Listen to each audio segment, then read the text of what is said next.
to go on. So thank you so much for accompanying us in one of the Latin American meetings. Dr. Hu just explained to us that it's one of the first in the 70s. So it's good to be back and have a Latin American presence. And today we will have a very interesting discussion regarding one of the major topics of today in Latin America, and it's violence. So I thanks all of you for being present, and I will ask Dr. William Barbieri to welcome us and to talk a little about the CRVP. All right, well, thank you very much, Yves, and it's a pleasure to see you all today on behalf of the Council for Research in Values and Philosophy, of which I'm the chair of the executive board, and the McLean Center for the Study of Culture and Values here at Catholic University, both institutions that were founded by the distinguished philosopher George McLean. I'm pleased to welcome you all today for this meeting on challenges and opportunities in Latin America. You know, I would say that one of the principal objectives of RVP in its close to 50-year career now is a kind of decolonization of the world of ideas. And Professor McLean was a kind of living decolonizer in that sense, who was always the first to cross boundaries, whether it was being the first Western lecturer in the holy city of Qum, or in forging relations with the Chinese government, or in organizing meetings in Russia or Tanzania or Indonesia. One of his chief goals was to bring people together and allow them to create mutual experiences where it wasn't just a group of distinguished Western philosophers coming and preaching about their latest findings, but rather genuine conversations and learning for all the different sides that were represented in these meetings around the world. I'm especially pleased today to be able to welcome you at a meeting thematizing events in Latin America, perspectives on Latin America that are drawing on different cultural traditions there, as is the aim of both RVP and the McLean Center. And as Yves mentioned, Latin America is an area in which we've not had as intensive a set of operations in recent years as we used to.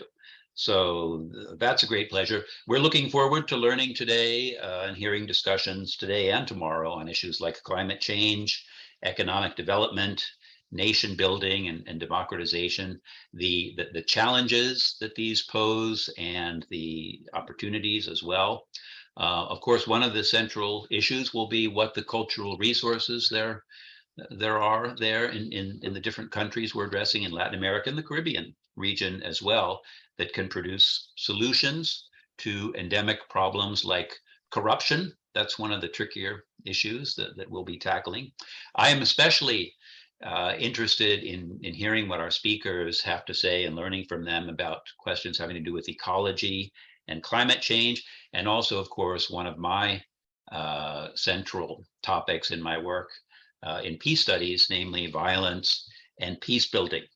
So I welcome everyone today, and I'm looking forward to an event that is, in some measure, a testament to the power and creativity of the annual international seminars that we've been running at Catholic University. Yves and Robson, our organizers, are both graduates and contributors to the seminar, and they are furthering a model where we bring people together, foster networking and create new relationships. We have learning experiences that we then profit from as our graduates go out and organize further meetings around the world and continue to teach us.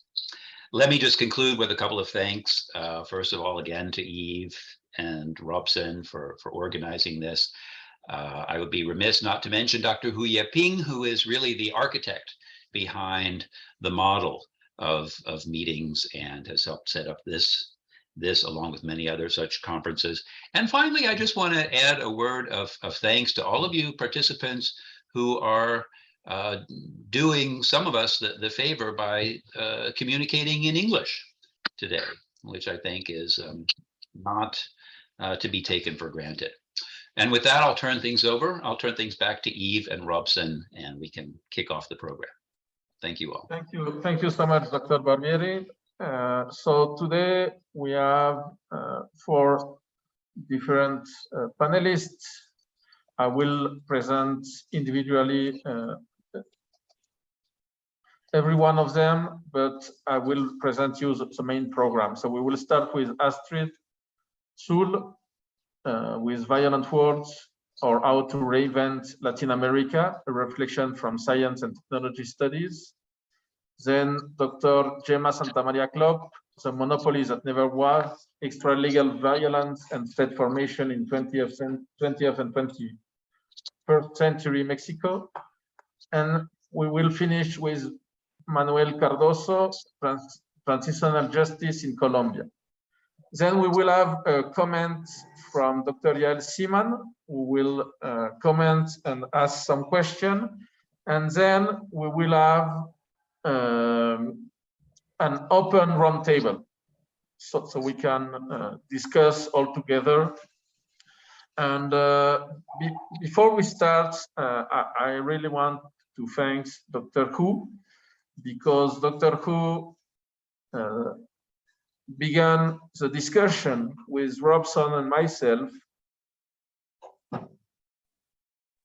and she started to ask us questions, and that questions we are attending today allows us to realize that first gathering. So Robson, maybe you also want to say something, and then we can start with Astrid. And also, John, thank you so much for being with us today.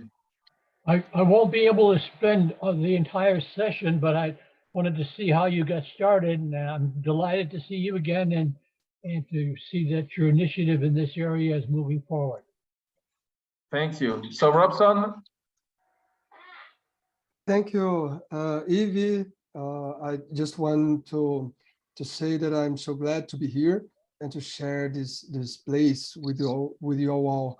The seminar organized by RVP Seminar and Macklin Center of Catholic University of America is absolutely important for the effort to understand the challenge of Latin America currently.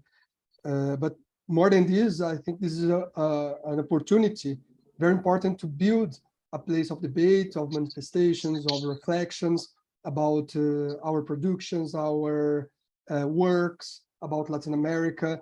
And that's why I want to say that this moment, this seminar for Latin American philosophy, history, sociology, is a very important moment.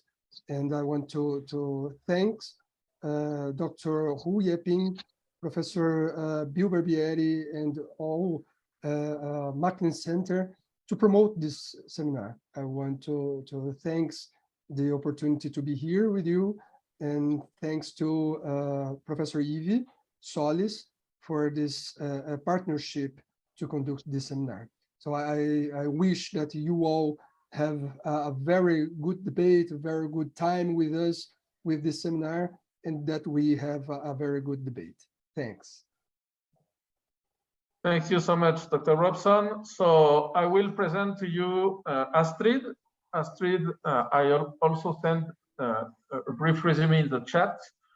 So Astrid is a young philosopher. She currently works at Prepa Ibero, UNAM, and she specializes in the philosophy and logic, feminism, argumentation, and technology. She writes about philosophy of science in a journal, and she's working corporeidades and narrativas tecnológicas, so corporate techno-narratives and corporativities. and she studies in Mexico and in Argentina. And thank you so much, Astrid, for sharing with us. We know sometimes it's difficult to make the time, so thank you so much. Thank you for inviting me. Can I share my my screen?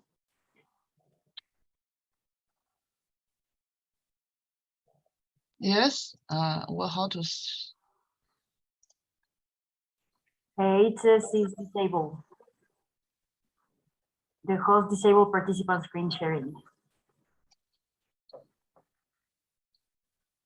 Okay, so just 1 minute. Yes.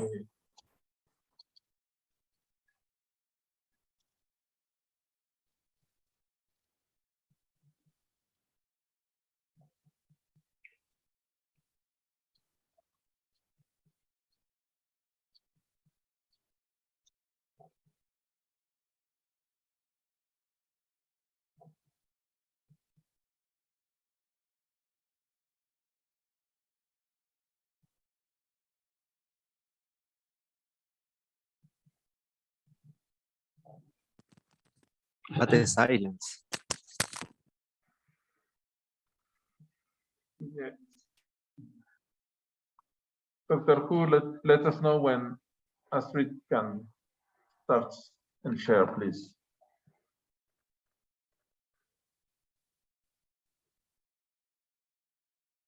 While we're waiting, So we're just waiting. So Dr. Hu enable the sharing.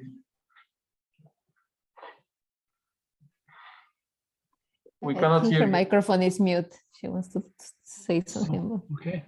Yes, I just already clicked that. Okay. Okay.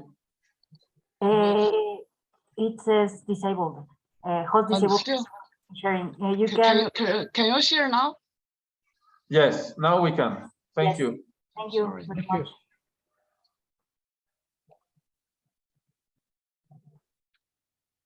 You can see my screen. Yes. Okay. Yes, thank you. So, I will start. So, good morning, everyone. Thanks for being here. Today, I will share with you a reflection about violence in Latin American societies through a science and technology studies notion, co-production between technoscience and society. I will argue that the notion of co-production between technoscience and society can function as a study tool to detect violence in the technoscientific projects developed in Latin American societies. To develop this argument, I will first mention what I mean by the notion of co-production and what is technoscience. Subsequently, I will give some examples of technoscientific projects in Mexico and Colombia and the violence they cause in their respective societies. Finally, I will present some conclusions on the relevance of this approach. So first, what is co-production? Co-production is a notion developed by science, technology, and society studies to account for the symmetrical relationship between the work of science and society, in such a way that the impact of science on society and vice versa can be made visible. That is, one produces the other and vice versa. Just as there can be co-production between science and technology, science and society, there can be also co-production between technoscience and society. So the main idea of co-production is symmetrical relationship between the work of science and society. But we can also think co-production in terms of the relationship between technoscience and society. So what is technoscience? Technoscience emerged in the mid-20th century as a new social mode of technological practices. It fuses scientific knowledge and technological production, whose main purpose is the development and innovation of technical objects, and not only the search for knowledge as the academic science does. The philosopher Javier Echeverría distinguishes technoscience from science and technology, not as a demarcation proposal, but as a way of delimiting the characteristics of each one. For example, technology is no longer considered as applied science. It incorporates scientific knowledge. A technological activity can be identified as one in which the primary objective is pragmatic productive and the secondary or subordinate objective is theoretical. Also, the scientific activity, its main purpose is theoretical and epistemic, mostly explanatory. It is interested in the development of theoretical models. The difference between technology and scientific activity is, the difference between technology, scientific activity, and technoscience is technoscience, it seeks true and useful knowledge, scientifically justified, although its main characteristics are principally the values. For example, in technoscience, the values are technical values like usefulness, efficiency, efficacy, functionality, applicability, etc. Capitalist values, it means economical values. For example, rapid enrichment as part of objectives of technoscientific companies. So the motivations of companies dedicated to research and development are no longer the generation of knowledge, but technological innovation and its capitalization in the market. This focus on innovation and commoditizations led technoscientific companies to become interested in other relevant values to continue with their production schemes and to obtain, manage, and profit from patents, such as cultural, ecological, and social values. In turn, this approach to knowledge production opened a new economic sector with multiple modalities of exploitation and profitability of knowledge ownership, such as licenses, franchises, access, and connection subscriptions. Other characteristic of technoscience is that the private sector is important for the development of technoscience. This led to the emergence of science and technology policy, promotes, develops, and transforms the context in which scientists go to research and technologies to innovate. And the last one is the articulation of research networks. In the traditional practice of modern science, the laboratory is the place par excellence where knowledge is produced. With the emergence of technoscience and the implementation of information and communication technologies in laboratories, coordinated laboratories emerge. In them and through them, there is a redistribution and division of tasks. In other words, they are sort of network laboratories. The last value, which is important to think technoscience, is military values. After World War I, scientists became involved in military practices and projects. These values give rise to a series of considerations regarding technoscience. First, technoscientific research, whether large or small, acquired a strategic relevance for the military powers. The partial militarization of technoscience, the second characteristic of military values, part of the scientific knowledge and technological innovation become confidential and secret, breaking one of the basic values of modern science, the publicity of knowledge. This does not imply that everything is secret. The third one, that the products of technoscience are subordinated to military projects, eradicates the possibility of free discussion and criticism of the hypotheses at stake. The fourth characteristic, to recognize that technoscience can be destructive, not only creative. Destructive technoscience is an indispensable part of the new scientific activity, so it is difficult to continue affirming that knowledge is a good in itself, as many scientists are accustomed to say. Technoscience challenges the idea of pure science, and it is a practice that accounts for other values involved in the creation and development of science and technology. So we have the definition of co-production and technoscience. So we can think about co-production between technoscience and society. I will share with you two examples of co-production between technoscience and society. The first one is in Mexico, Tren Maya, Mayan Train Project. The Mayan Train Project is a project to improve people's quality of life, care for the environment, and detonate sustainable development. It will cover approximately 1,500 kilometers and will pass through the states of Chiapas, Tabasco, Campeche, Yucatan, and Quintana Roo.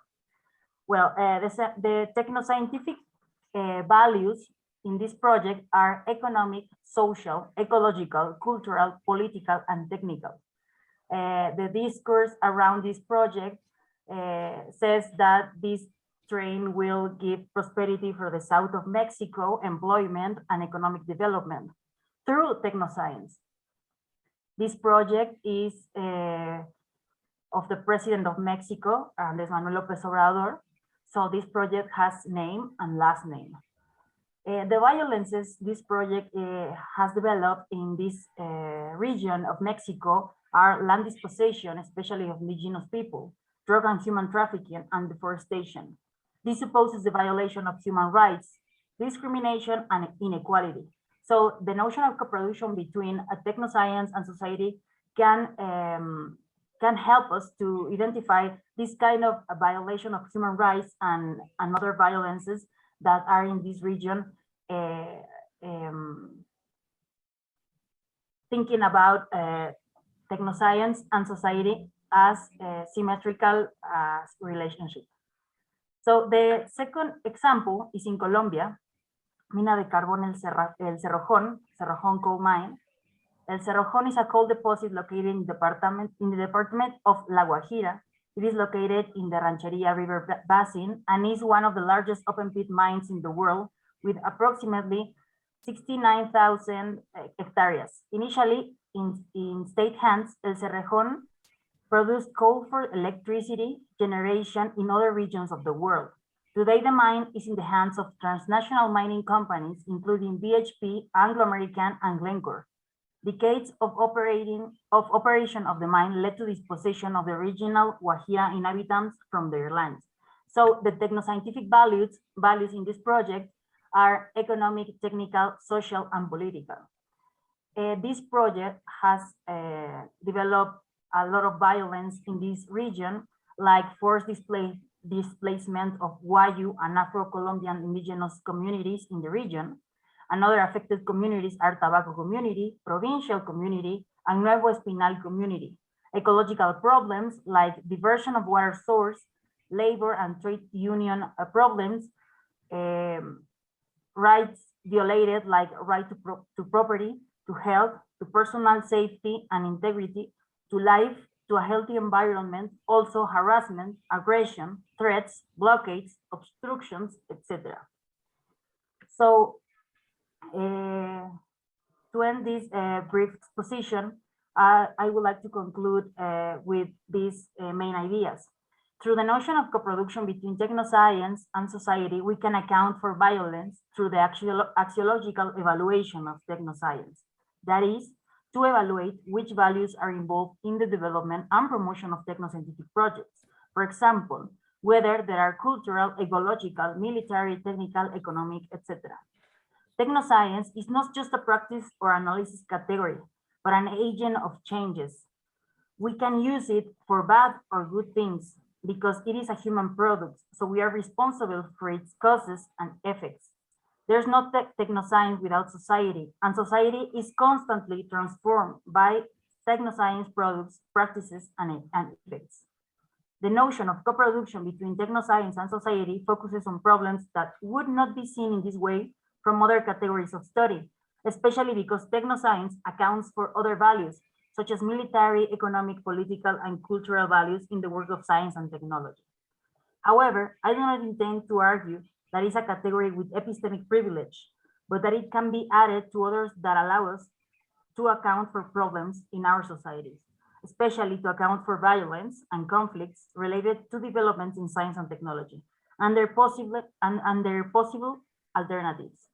It should not be forgotten that technoscience can be also creative, not only destructive. So that's all. Thanks for your attention. Thank you so much, Astrid. So now we are going with Gema. We are going to see another kind of violence also promoted by the state, but we are going on a more historical perspective.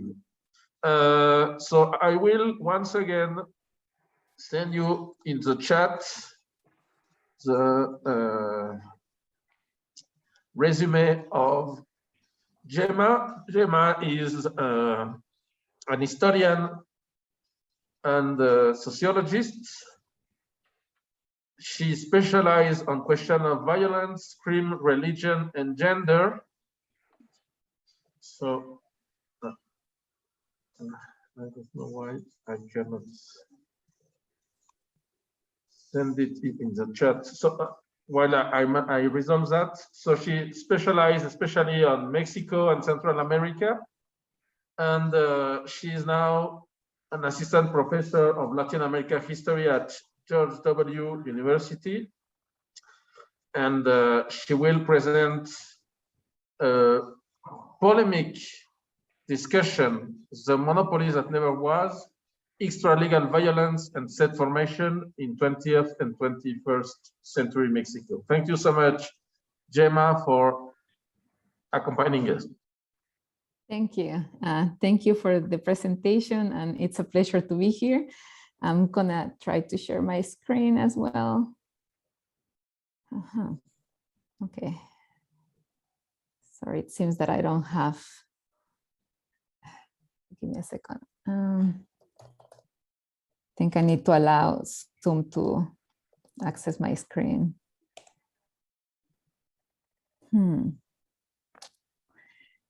Wow, I don't know if I can do that now. Yves, could I send it to you very quickly by email? Yes, I share it if you want. Yes, sorry, because I'm not sure. Yeah, I'll do that. Give me a second.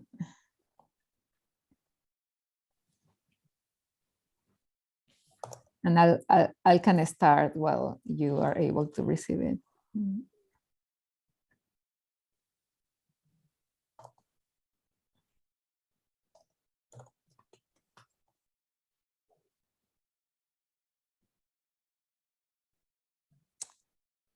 Apologize for this. I'm not sure why it's not configured.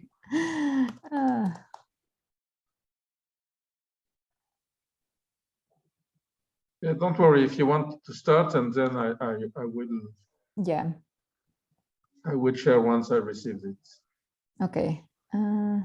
Sure. Let me I just want to send it to you. Okay.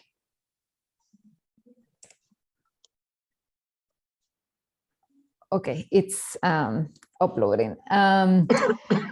So thank you again for the opportunity to share with you some thoughts about violence in Mexico. And as Yves mentioned, I'm a sociologist and a historian. So I am, as many historians, I guess, I study things that I care about that are taking place in Latin America today. So one of the motivations for me to write and research on violence has to do with the continuous pervasive effects and impacts that violence has on the lives of Latin American citizens.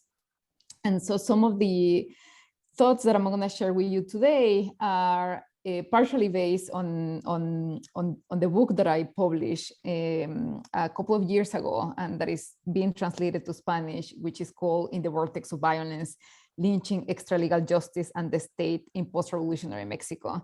So I study extralegal violence and violence more broadly, and its relation to the state through the lenses of lynching, which, as many of you I'm sure know, I mean, from the context of Latin America, where lynchings continue to happen in several Latin American countries, including Mexico, Guatemala, Bolivia, Ecuador, but also other countries like Brazil and Argentina. It's an extralegal, public, particularly cruel form of collective violence, which aim is to punish individuals considered threatening or offensive. You might know also the phenomenon of lynching from other scenarios. This is, of course, not something that is exclusive to Latin America.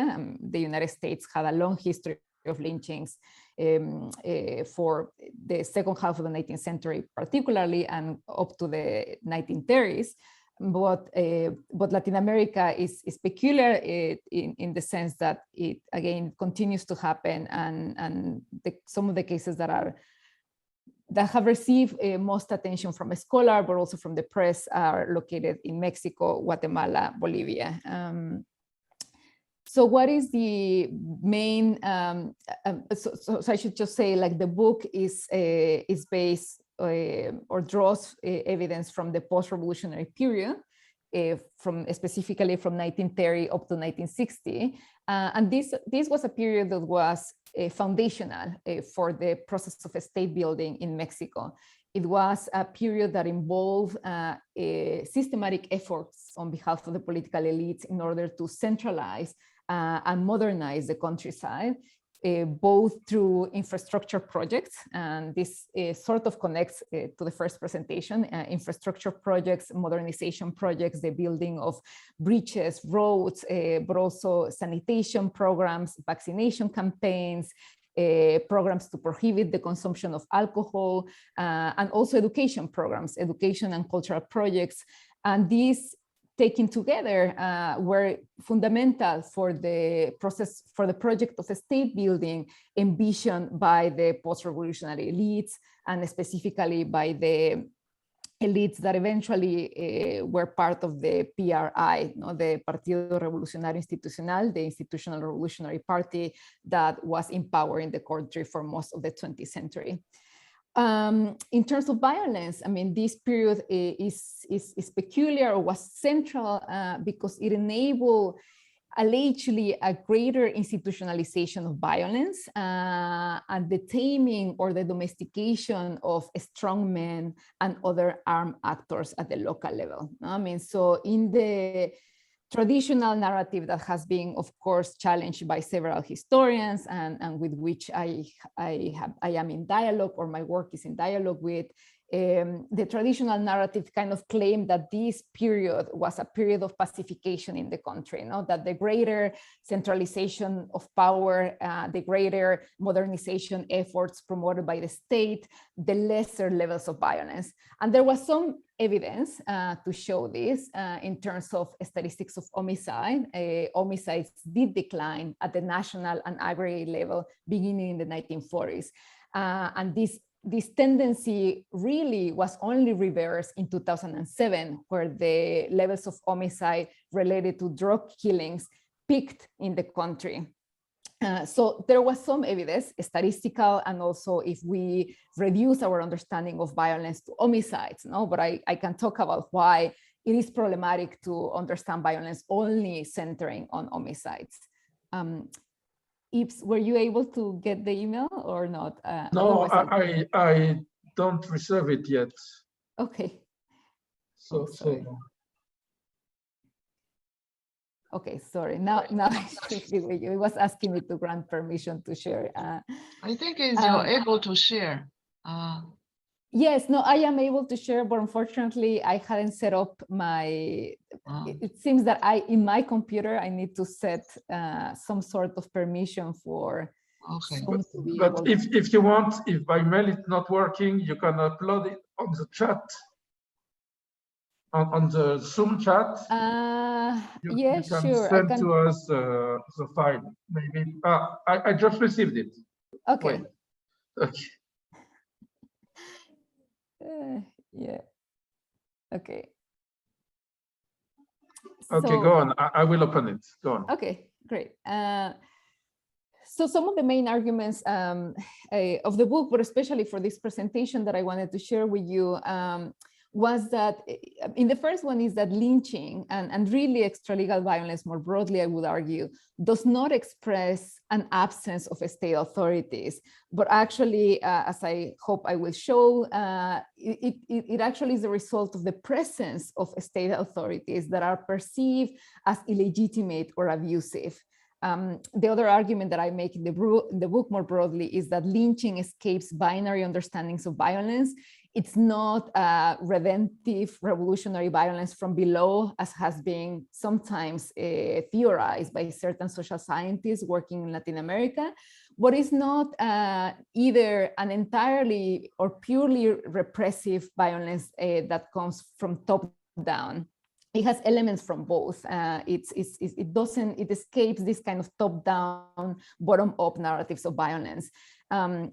Lynching certainly has to do with the state's incapacity to punish crimes and other transgressions, but it goes beyond impunity. And I would argue that people's propensity to embrace lynching and other extralegal forms of violence has also to do with the notion that there are certain crimes and certain transgressions that do not deserve to be punished through procedural means or through legal means, but that deserve to be punished through these corporeal, collective, and swift forms of justice or injustice, rather. And the last question is that lynching is not only about crime control. I mean, there is plenty of evidence from the past, but also from the present. Thank you. You can go back, Yves, and I'm gonna go very quickly with this here. Perfect. That lynching is not only about crime control. I mean, lynching does not necessarily happen in areas that have greater levels of crime. But what matters are perceptions of crime. I mean, the people's perception that a crime has increased, or that there are crimes that are threatening their collectivity or their sense of physical and material integrity. And also in the history of lynching that I examine, beyond crime, lynchings have been organized as a response to offenses that have to do with religion, with mythical beliefs, with political ideologies. In other words, there is a much more complex and richer causal drivers behind lynching. And then I guess like the kind of provocative title that I share with you has to do with this idea at the bottom of this slide, which is that there was never really a monopoly of violence in Mexico in the 20th century. But contrary to what traditional sociological theories would suggest based on Western experiences, this does not necessarily entail the failure of the state, but actually reflects the ways in which authority was built and negotiated in the country throughout the 20th century, and which I would argue continues to characterize the ways in which violence is administered in contemporary Mexico, which is in a way that is negotiated with other armed actors, including drug traffickers, self-defense forces, and lynch mobs. The next one. Thank you. So this is just a very brief, like I like to incorporate like cultural representations or cultural analysis in my work. So my work is based on the analysis of 366 cases of lynching that took place from 1930 to 1960, but also I analyze a variety of cultural artifacts, including film that represented lynchings. And so this is just a screenshot from the film Maclovia that was featured in 1948 by the very influential Mexican director Emilio El Indio Fernandez.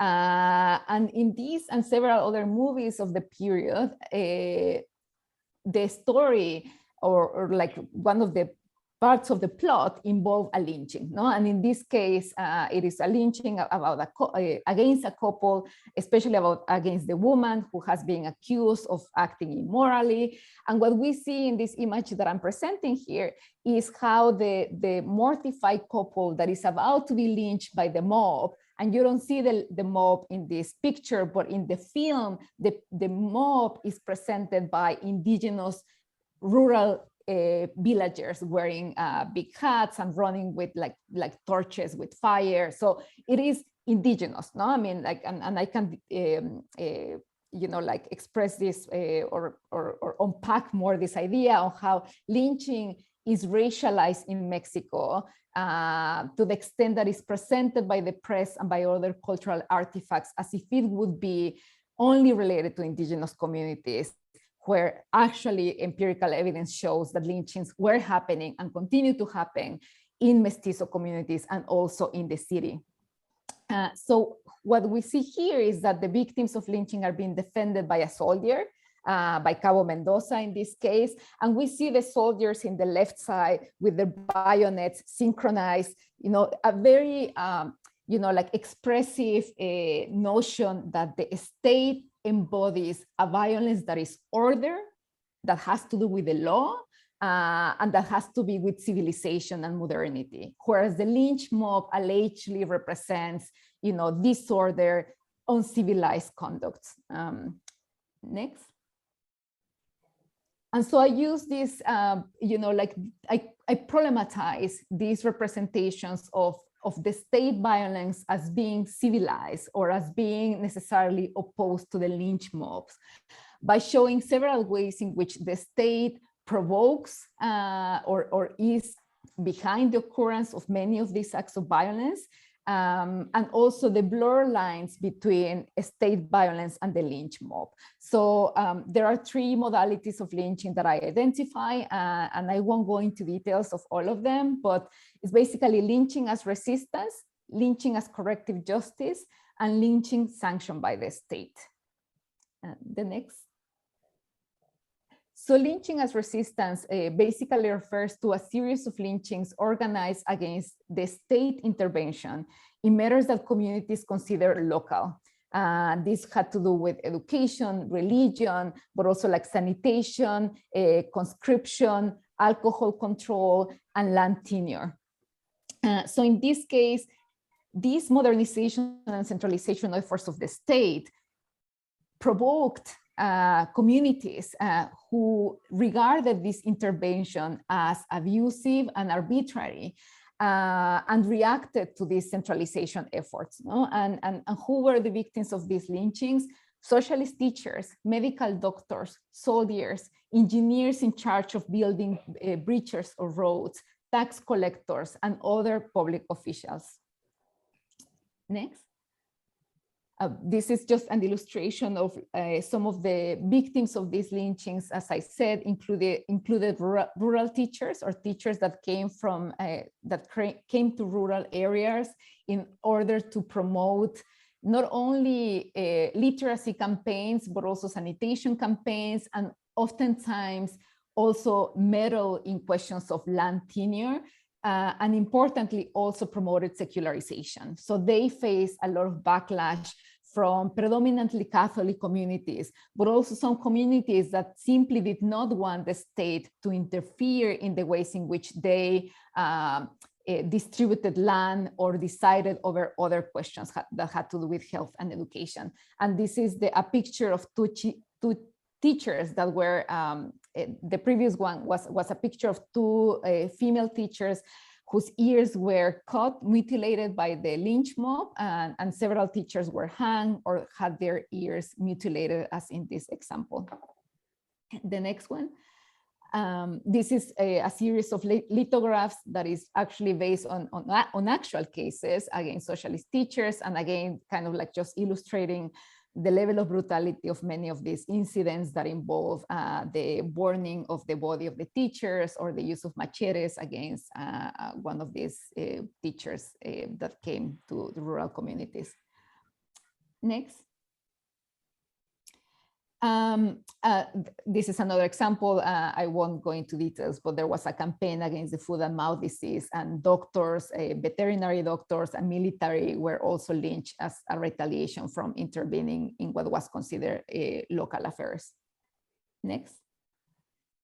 The second modality is this question of lynching as corrective justice, and these are basically in response to abuses committed by state actors or those who exercise de facto social control within given communities. No? And so these were cases that like perpetrated against police, military, but also like caciques or local strongmen and majors in retaliation for what people perceive as abuse of power. And in the book, I show the ways in which, again, extralegal violence was not only perpetrated by citizens, but also by state actors. And citizens were not simply passive victims of these abuses, but also responded to them through the use of violence. And that's why the book is called In the Vortex of Violence, because this is a violence that cuts on both ends and really doesn't end.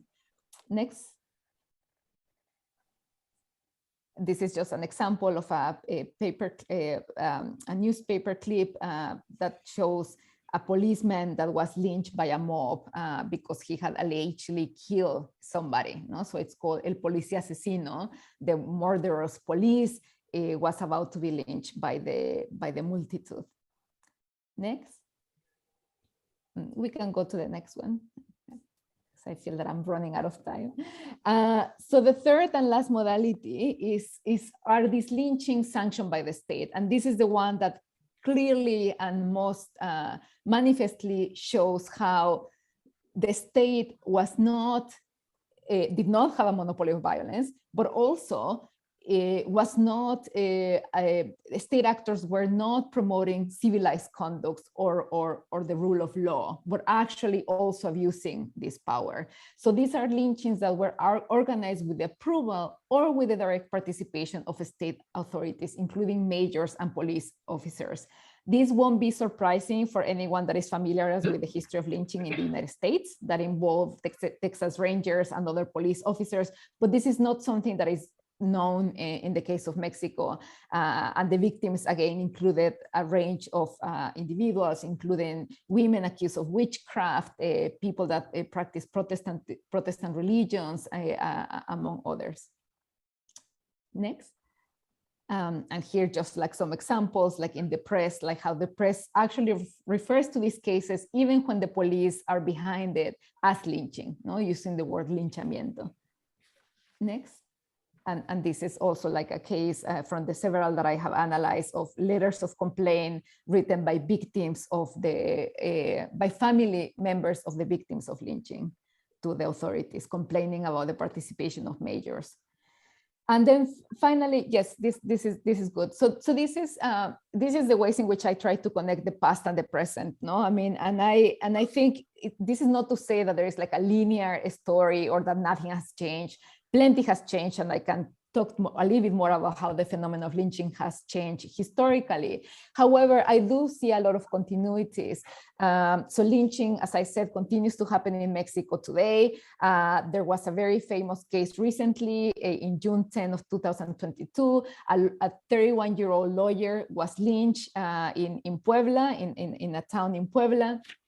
And let me just read like one of these excerpts from an article in El País in this Spanish newspaper, just to show you again that the state is not absent necessarily in these occurrences. So the second one says, the mob prevents the police from rescuing Daniel, the victim, and more patrol cars arrive as the minutes tick away. Dozens of state and local police from nearby Huachinango, as well as some military personnel, all descend on the town. Then the last one. The videos clearly show the flashing lights of all the police cars. Some say that the police challenge anyone who tried to help Picasso, the victim, asking, are you his accomplice? So this shows that the police is not absent, they are there, and they are incapable or unwilling to prevent the lynching. Next. So again, in many cases, past and present, the state or state authorities are there, but they are perceived as abusive, ineffective, and illegitimate, or they actually participate in these acts and condone the occurrence of these forms of extralegal violence. There is still a presence of forms of social control outside of the law at the local level in Mexico. There is a preference for corporeal, collective, and swift forms of punishment that I will be happy to discuss what this has to do with cultural and political factors. And state actors, they no longer participate overtly in lynchings, but they continue to participate in extra-legal forms of violence. No? And the case of Ayotzinapa, of the students and the participation of military and police in that case clearly shows that, again, the state is not a civilizing force, but also that the state doesn't have the monopoly of violence at all, but that this is not a synonym of a state failure, but a history of how state building has happened in Mexico. Next, and I think that's it. Okay, thank you so much, and I apologize for all the technical difficulties. Thank you, Yves. Thank you so much, Gema. And now we are going to our last panelists. Yael, I've seen you have taken a lot of notes, so it will be interesting.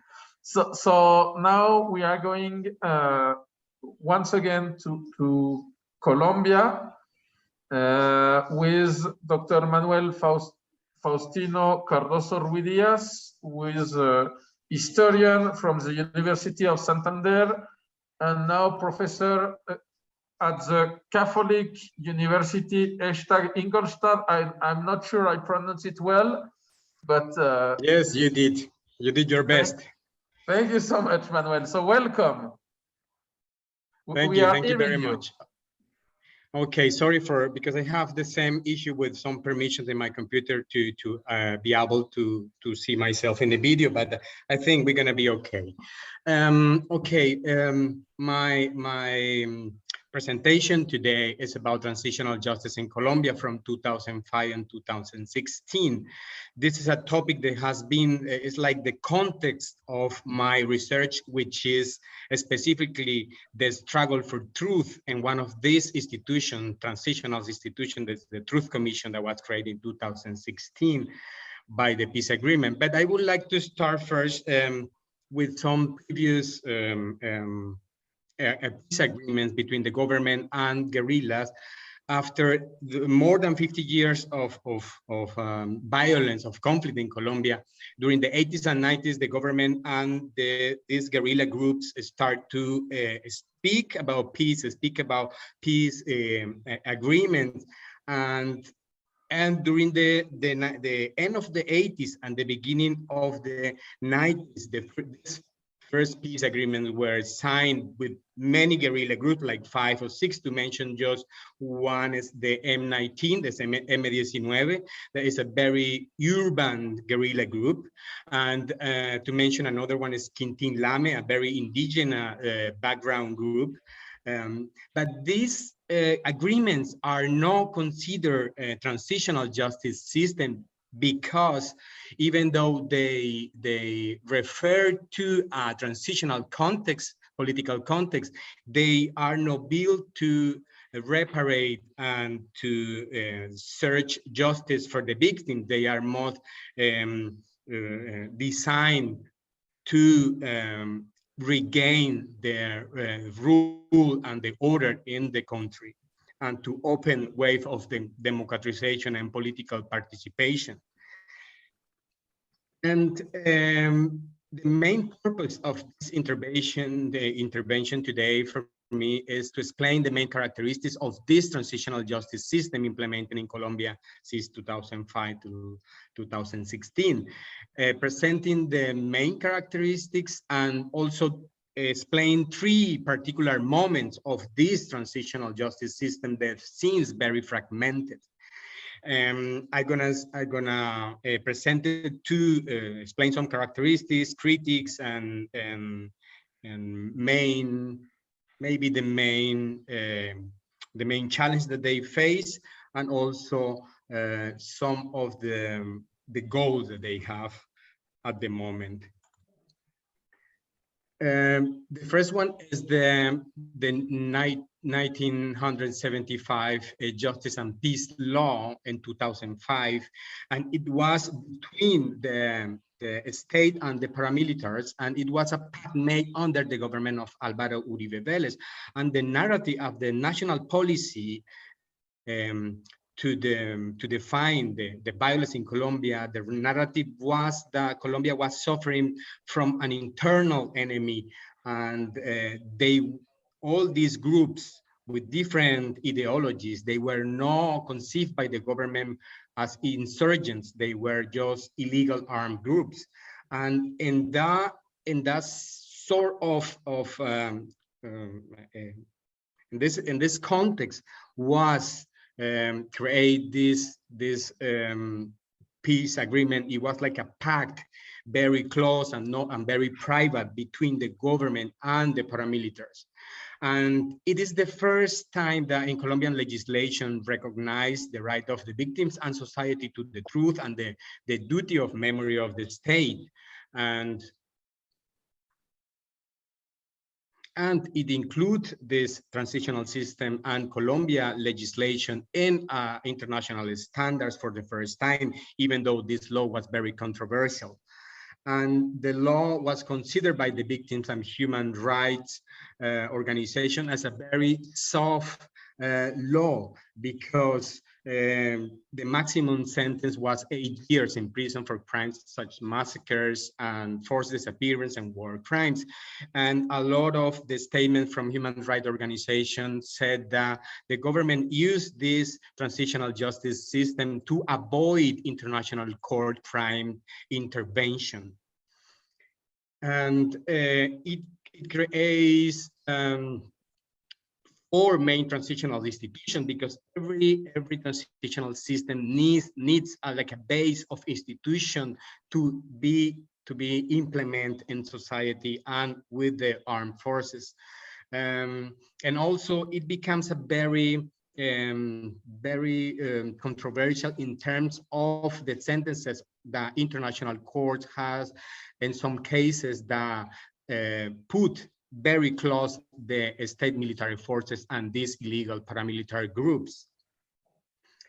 And then the second moment was in 2011, when this organization, victims organization and human rights, criticized and make a lobby to present to the Congress, the Colombian Congress, the second transitional justice system.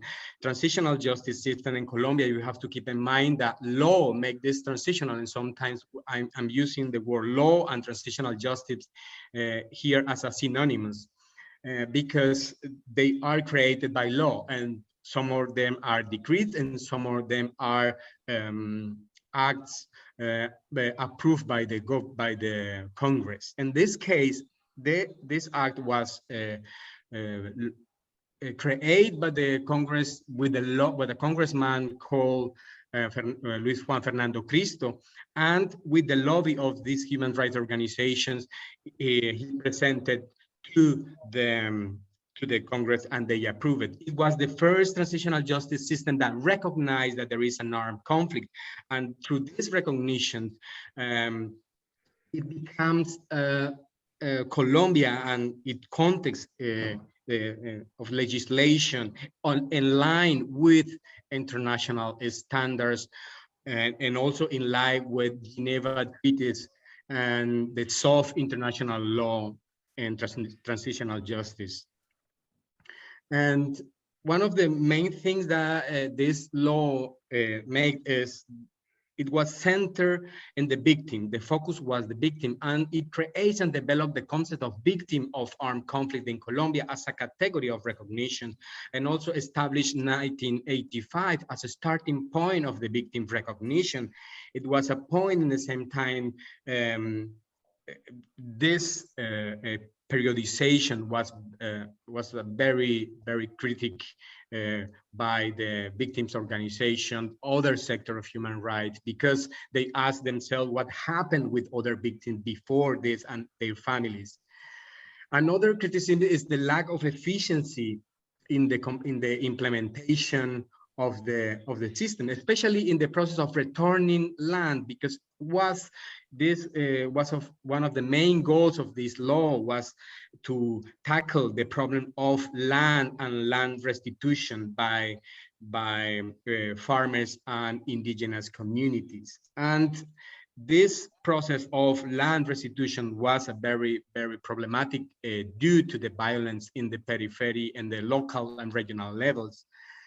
And it creates 3 main transitional institutions. This institution also are, the target is to support the implementation of the system, and this institution are the Special Administrative Unit for Attention and Integral Reparation of the Victims. The second one is a Special Administrative Unit for the Management of Land Restitution, and the third one, a National Historical Memory Center. This system creates the Victim Participation Board in the national level. That means group of victims that represent other victims in every municipality of the country. It is important to know that in terms of symbolic and collective reparation, the National Center of Historical Memory has published more than 19 reports of human rights violations. And this system has created a unique register of victims in the national level that allows the government to have control of some statistics to have as a reference and base for future transitional systems, transitional justice system. And the final part of this very fragmented transitional system is that one that was created by the Havana peace agreement between the FARC guerrilla and the government, by the head of Juan Manuel Santos as a president. In anticipation for the negotiation with the guerrillas, the government create this kind of a buffer, judicial buffer, to transform the constitution, the 1997 constitution, and transform the constitution, adding some articles to the constitution that allow the judicial transitional system to be put in place without any hesitation from behalf of the Congress. And this were the constitutionalization of the transitional justice system in Colombia to build a strong and very well protected transitional justice system. And the creation of this transitional justice create a very integral system of trust, justice, and reparation that seems to articulate in some parts the previous transitional justice system create. And even though it's still fragmented, there are some type of reference to some procedures, judicial procedures that are related with the previous transitional system, with the second one overall. It creates three main transitional institutions: judicial, and not judicial, and humanitarian. The judicial is a special jurisdiction for peace that is in charge of the sentences, open cases, and make the investigation of the crimes. And there is a non-judicial that is a truth commission that is in charge of construct and publish a final report explaining what happened and why this happened to the victims, and to explain the society why this conflict happened. And also the third is humanitarian institution that is a unit to research for disappearance people in the context of the conflict.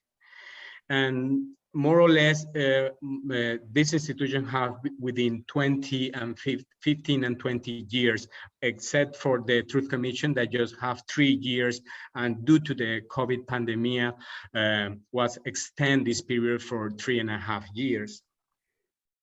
And this institution, this jurisdiction, opened 7 macro cases regarding human rights violation and international crimes, and that prioritized territorial situation, and also the recruitment of girls and boys in an armed conflict, and among other cases.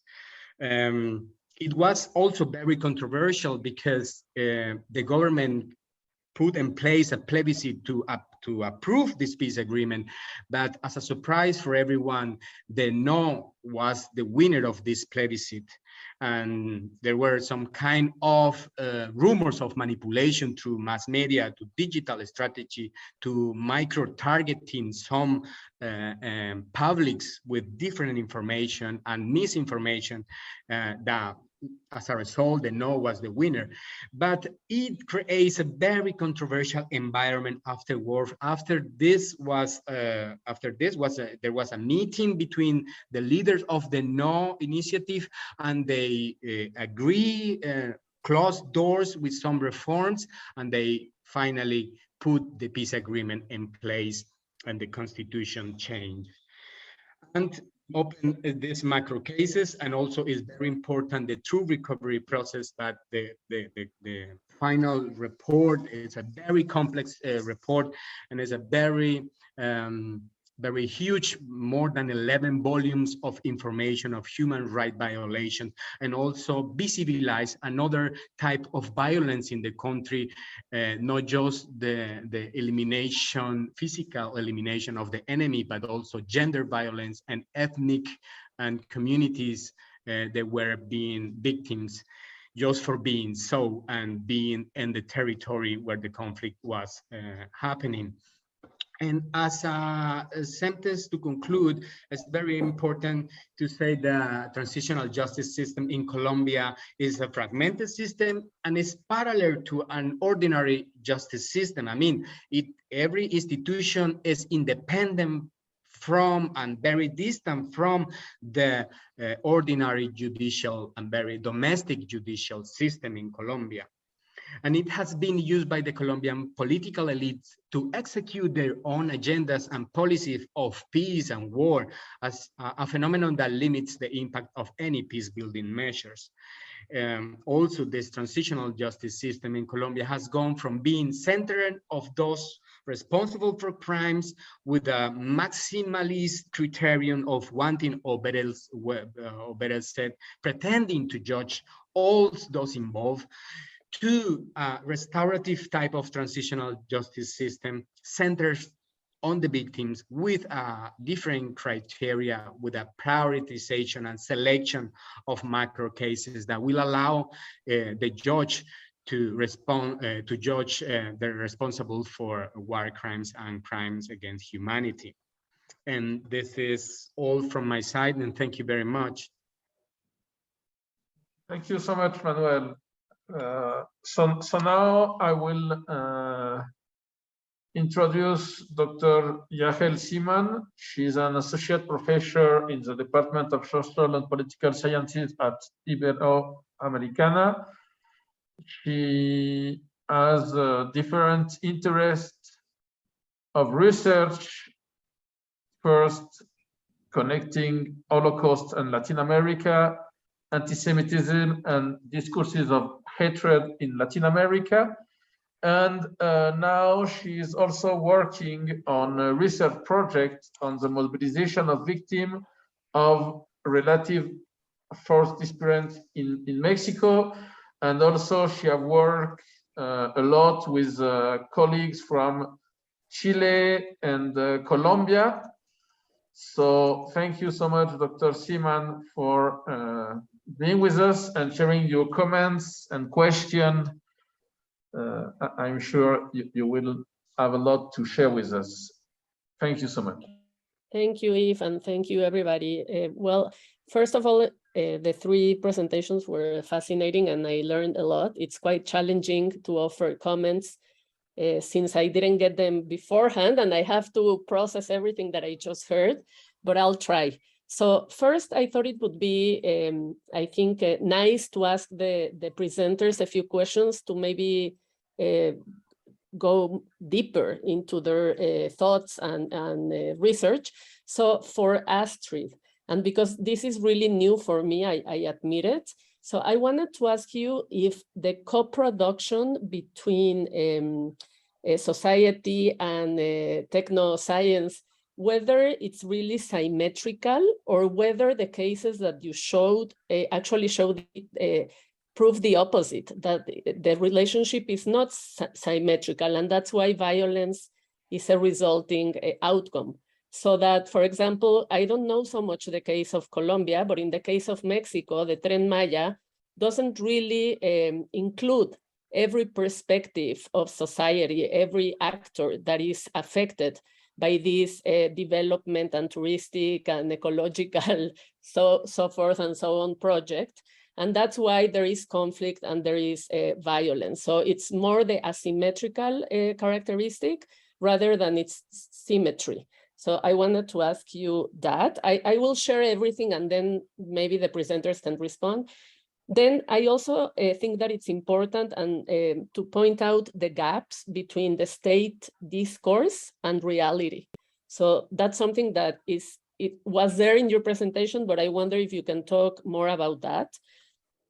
And what values are really driving these projects and the one in Mexico that I know best specifically. Then for Gema, or Gema, I don't know how you pronounce your name, Gema. Gema. Gema, okay. Well, it's fascinating. I have to say, Yves said that my research is kind of disconnected, but it's not. And your presentation made me think of the mob violence in Eastern Europe during the Holocaust. So I don't think they are disconnected. I think there are plenty of connections. And regarding that, I wanted to ask you whether there was, in the lynchings that you studied, over 300 cases, whether there was like a ritual before the actual lynching, because that happens a lot in these kinds of local violence. I also, you actually led me to think a lot about how we need to problematize the distinctions between perpetrators, victims, spectators, collaborators, and try to do more research about that specifically in Mexico. I think there's not enough. And what kind of values and affections also run along these networks of complicity, collaboration, or even solidarity, if we think of peace building as well. And also, I think that you bring to the fore multiple actors that may have been invisible, and you also challenge this notion of the state being absent or not, or being present. And I was gonna ask you, you made me think about the following, whether the state was really present because it was overseeing the violence, or whether it's because of its lack of control and therefore its absence in real concrete ways that this local violence takes place and the state cannot do anything about it, or does not want to do anything about it because it also knows that its response won't be effective and maybe counterproductive as well. I have many more things. It's fascinating, but all of you also made me think about the present and the past, the legacies of the past, and also the connections between past and present. And then I will go to the last presentation regarding transitional justice, also fascinating. I think that the first presentation to me was more about what causes violence. The second one, more about how does violence take place and the mechanisms of multiple mechanisms of violence. And the third one, more about post-violence, if we can call it that way. So transitional justice. So regarding that, I thought, Manuel, about, well, of course, as a Mexican, we always try to derive some lessons from your experience in Colombia, having now truth commissions in Mexico working.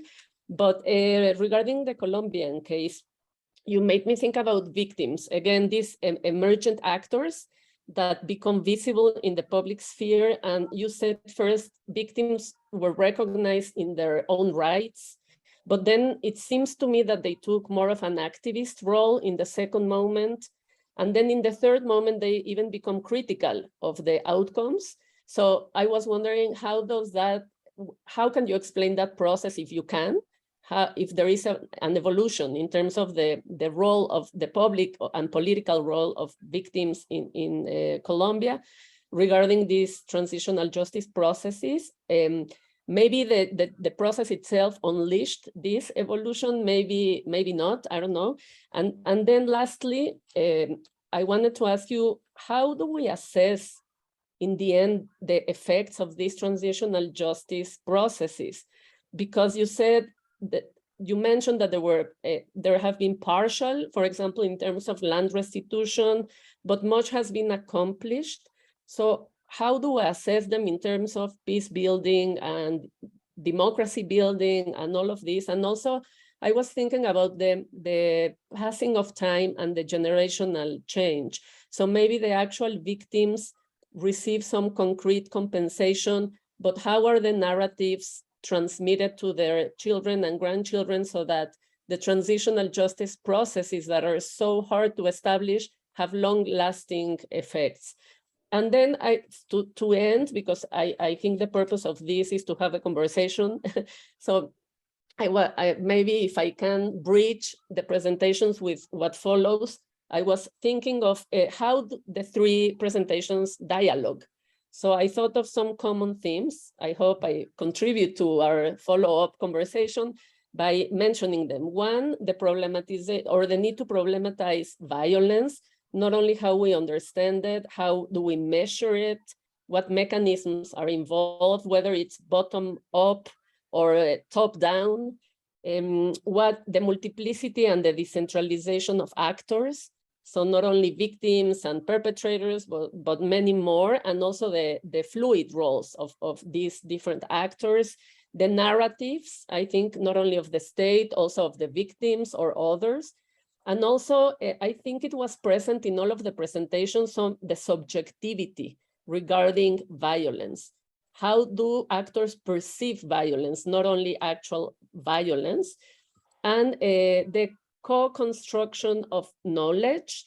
And to end, based on the research that I've been doing recently on the mobilization of families of disappeared persons in Mexico, I was thinking about how can we account for also the affections and the values that run or are present in these interactions between state actors and non-state actors that may be criminal actors, but also the victims and many more actors that are involved actually in these dynamics. And I want to go back and end with this, the reading that Yves and I think Yves and it's Robinson or Robson. That you And shared Dr. with Who. us.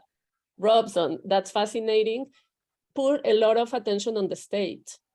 It kind of showed that we can, I mean, the state is here and it will not go away. So the question is what kind of state should and can we have?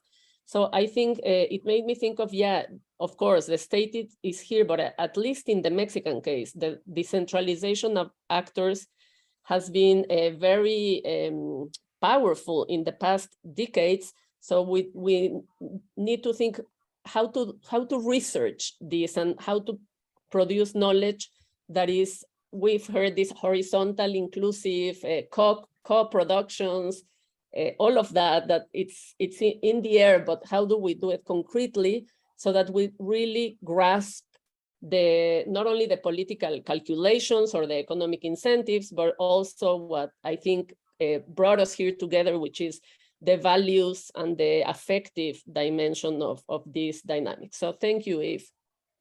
No, thank you so much, Yael. Thank you for the question and the comment. So we are going to the first part, the punctual question, and then the second part, because I think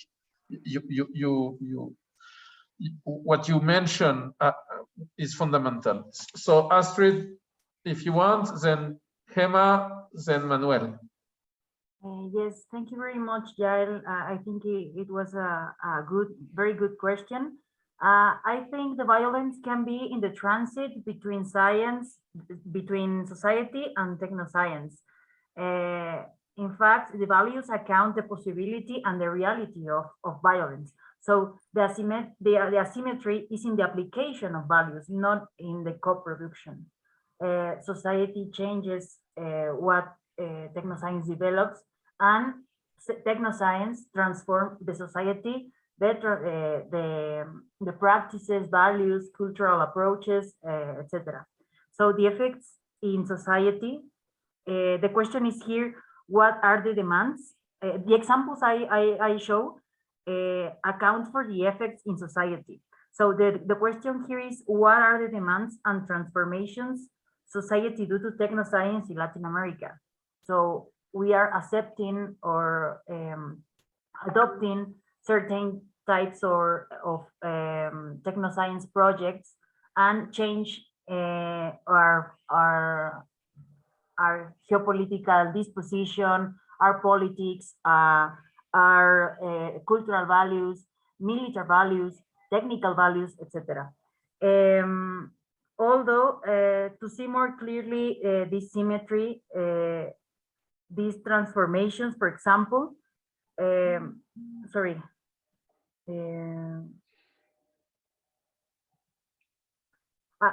your question make me question myself, what society demand so the Tren Maya was a reality in our lives.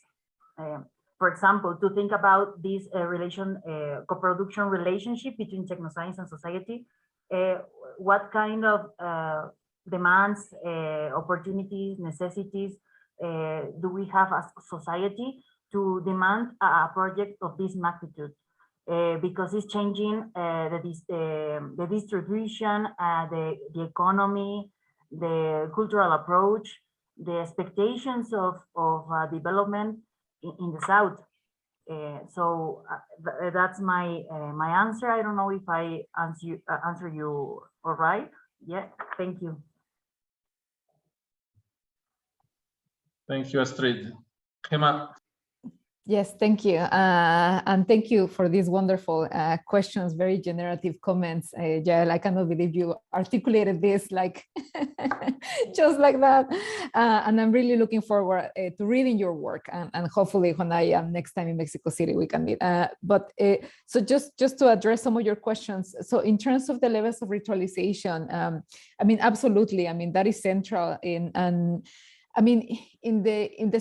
the hundreds of cases that I have examined, there are different degrees of ritualization. So there are some that are more ritualized than others, but I would say that, to take like this term of the ideal type, no, a la Weber, if we were to speak about an ideal type of lynching in Mexico, the ritualized has a very recognizable script historically. And actually the case that I mentioned briefly of Daniel Picasso that took place in June follows the same script of the thousands that I have analyzed. And what does that script look like? It often starts with the ringing of the church bells, or the church bells are used, to communicate that something is about to happen, to congregate people. And this is also something that happened in 19th century riots in Mexico. No? So it has a very long history. Obviously, like now, social media, WhatsApp is also used in order to disseminate the rumor, but usually the ringing of the church bells indicate to people that something is about to take place in the town. And then it's followed, lynching has almost like a centripetal energy. So people start congregating around the so-called perpetrator or the culprit.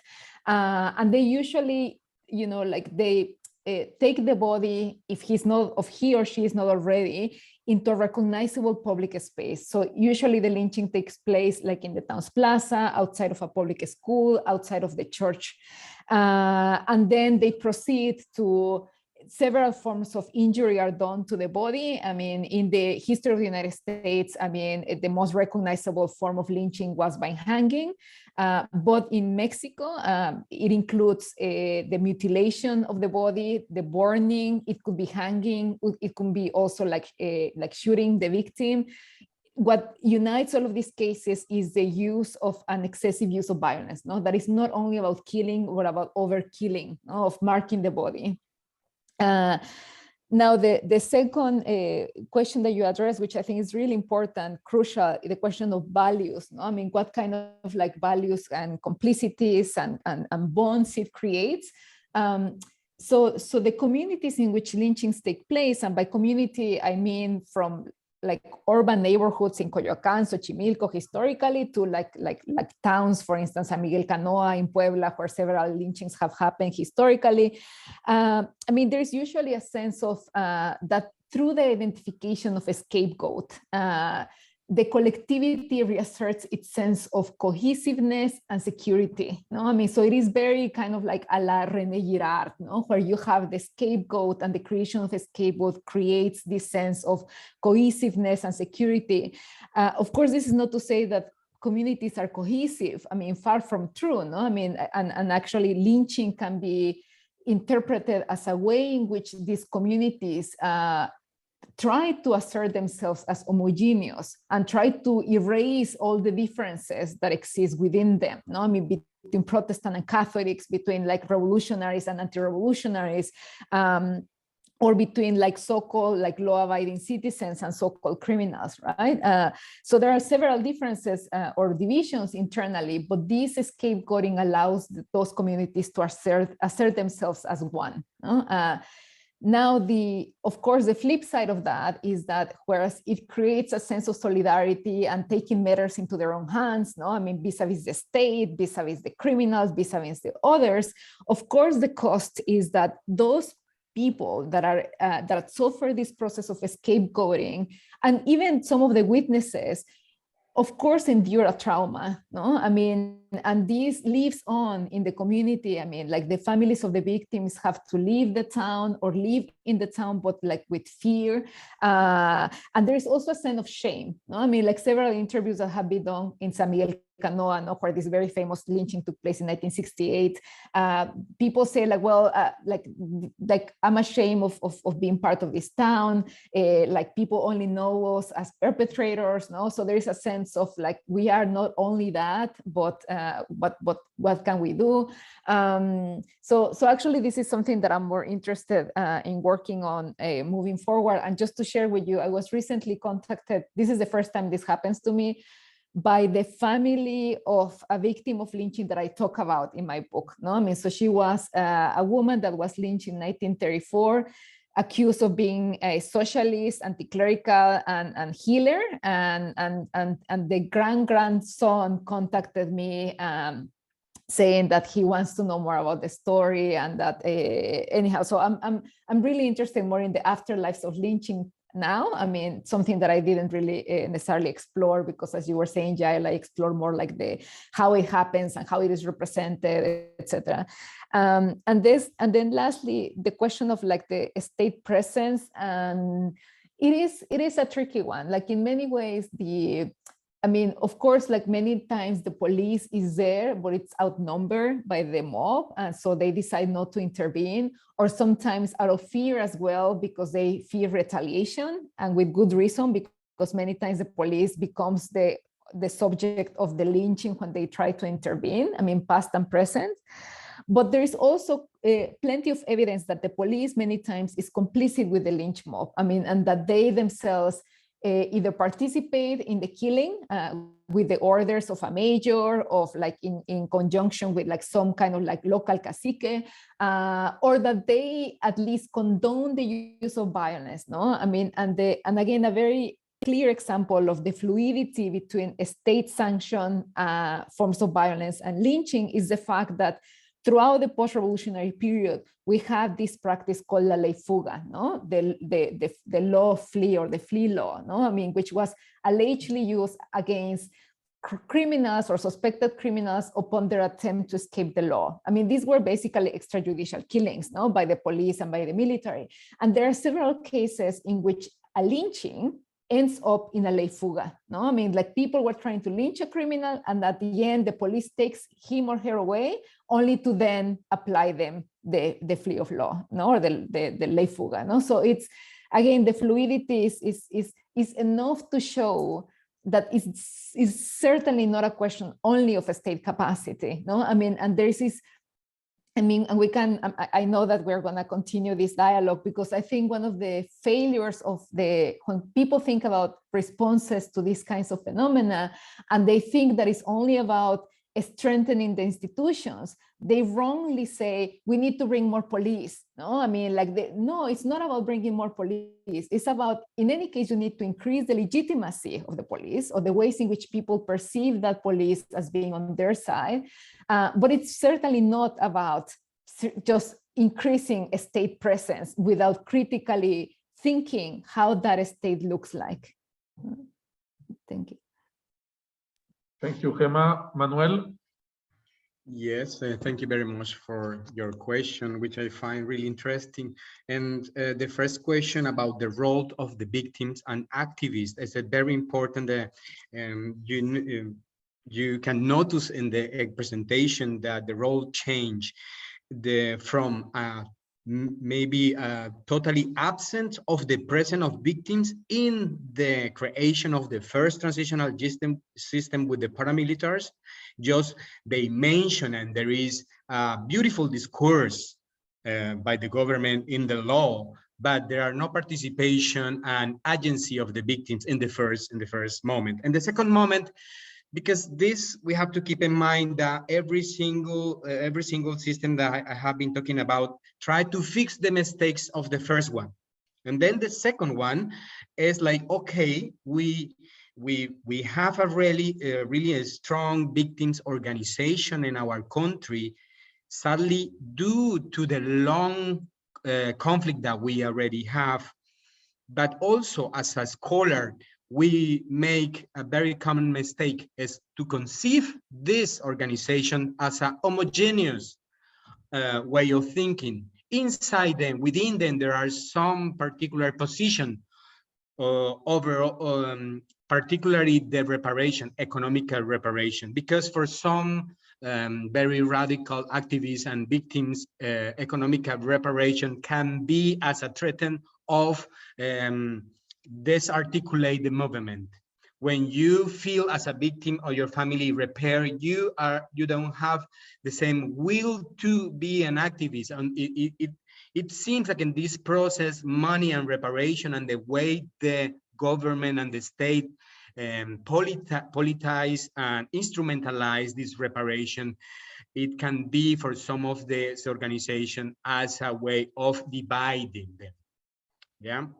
And also regarding the second question about the effects and how we as scholars on institution measure the effects and of this transitional justice system, this is a very important question, because in the first experience, in the first moment, they didn't create institution to follow these procedures, to follow the impact in society of this. But in the last one, there are some institutions that they are inside the law that they has to be created. For example, in the case of the Truth Commission, when the Truth Commission hand over the final report, there is this group that is gonna watch how this report are going to be absorbed or socialized with the society.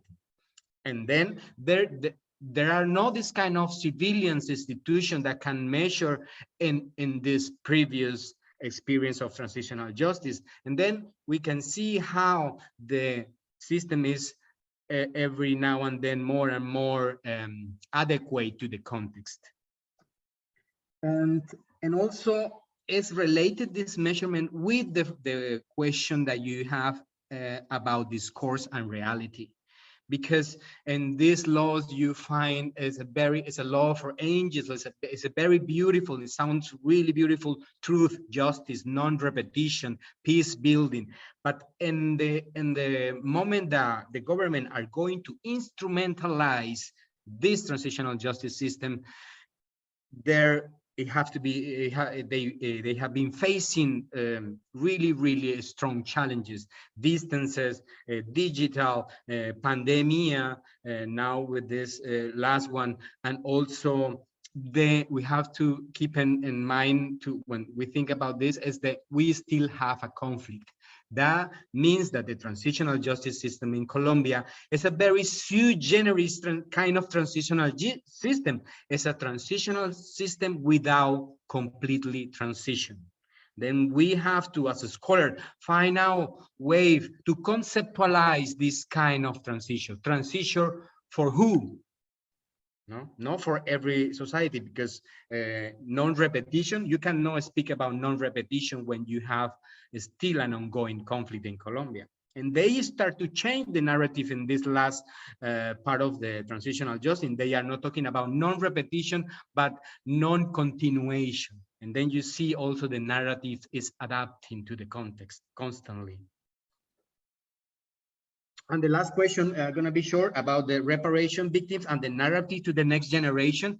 This is very important, because and now there are parallel phenomenon. The history is going to be again in the classroom in Colombia. They're going to prioritize among the social science history, but recent history, talking about the conflict to the scholars.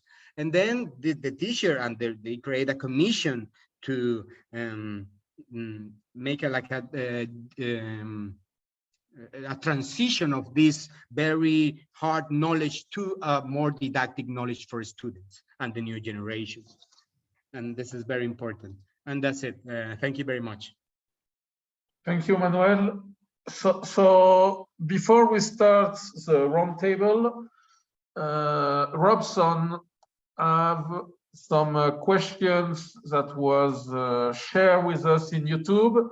And also maybe some of the people who are gathering with us right now here in the Zoom, maybe you want to ask some question, and then we are going to go to the round table. So Robson. Thank you, Yves. Before to share with you some commentaries that appeared in YouTube, I just want to thank each presentation of today. I think each one was absolutely important for us to have some ideas about the different cases of violence in Latin America. As I said before, I think this opportunity to debate and think about these issues is very, very important. So, and to be very quickly, I have just one question too. I just want to ask the panelists, what do you think is the role currently of religion to overcome this scenario of violence in Latin America? As we know, during the building of our history in many moments, especially during the colonization process, the Catholic Church and the Christianism in general permitted some violence against indigenous people or African enslaved people. But now, how could be, or what is indeed the role of religions in general and Christianism in a specific way to get the peace, or at least to end the violence in Latin America conflict? For example, in the case of Colombia, how is the role of Catholic Church or any another church in this process of negotiations of peace?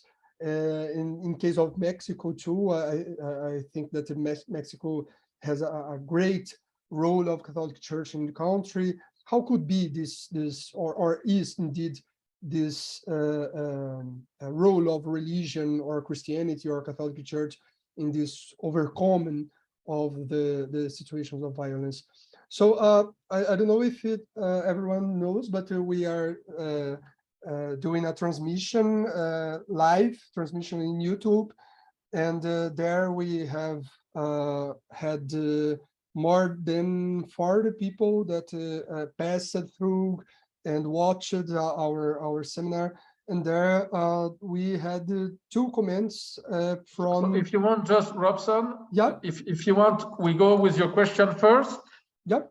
And then the comment. And I want to start with Gema, because I think what she had worked is our religion is a justification or a promoter of violence. And then maybe, Gema, you can conclude with Truth Commission, where there is Jesuit today, maybe, whatever you want. So Gema, then Astrid, then Manuel, and also Yael, because Yael is working a lot of what you are asking.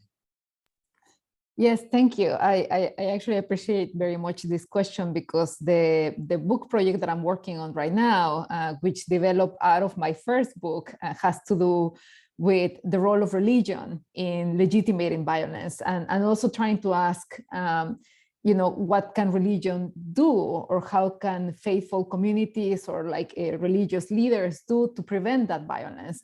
So I will just start by saying that indeed, in the hundreds of cases of lynchings that I examined, especially those that were connected to religious questions, but even those that did not necessarily were so overtly about religion, had the participation of religious authorities. No? So the priest as a figure of authority at the local level had a central role both in disseminating the rumors against transgressors, I mean, especially Protestants, but also people that identify with socialist or communist ideas. And also some of the state actors that were not welcome by these communities and that were meddling in local affairs, no? Especially the land reform and also education programs that were secularizing and that were in some ways, or in many ways sometimes, anti-clerical. So the priests were central, and also ultimately what I show is that people themselves also, beyond the authority of the church or of this priest at the local level, they also appropriated like certain like meanings of martyrdom and sacrificial violence in order to legitimate their actions. No? I mean, so it wasn't necessarily that they needed the official sanctioning of the church or of the ecclesiastical authorities in order to justify their use of violence, but that there were also like alternative renderings of what being a martyr was, no? Where they blended the figure of the martyr with that of the hero or that of the warrior that not only dies in the name of Christ, but is also willing to kill in the name of Christ. No? So certainly, and Rob, so you were mentioning this, no? I mean, historically in Latin America, the church has had, the Catholic Church in specific, has had a role in, you know, like legitimating or contributed to render violence as a legitimate means to defend religion or to defend the integrity of certain communities. However, I mean, again, my work shows, I mean, first of all, that it wasn't necessarily like ecclesiastical authorities per se, because there was a lot of divisions, and the church, of course, similar to the state, is a very complex set of institutions and practices. So there were like plenty of divisions between church authorities, no? I mean, the higher ranks of the church, and then like the priest at the local level, and also within Catholics themselves. No? I mean, Catholics that believe that the best way to defend religion was through peaceful means and through peaceful forms of protest.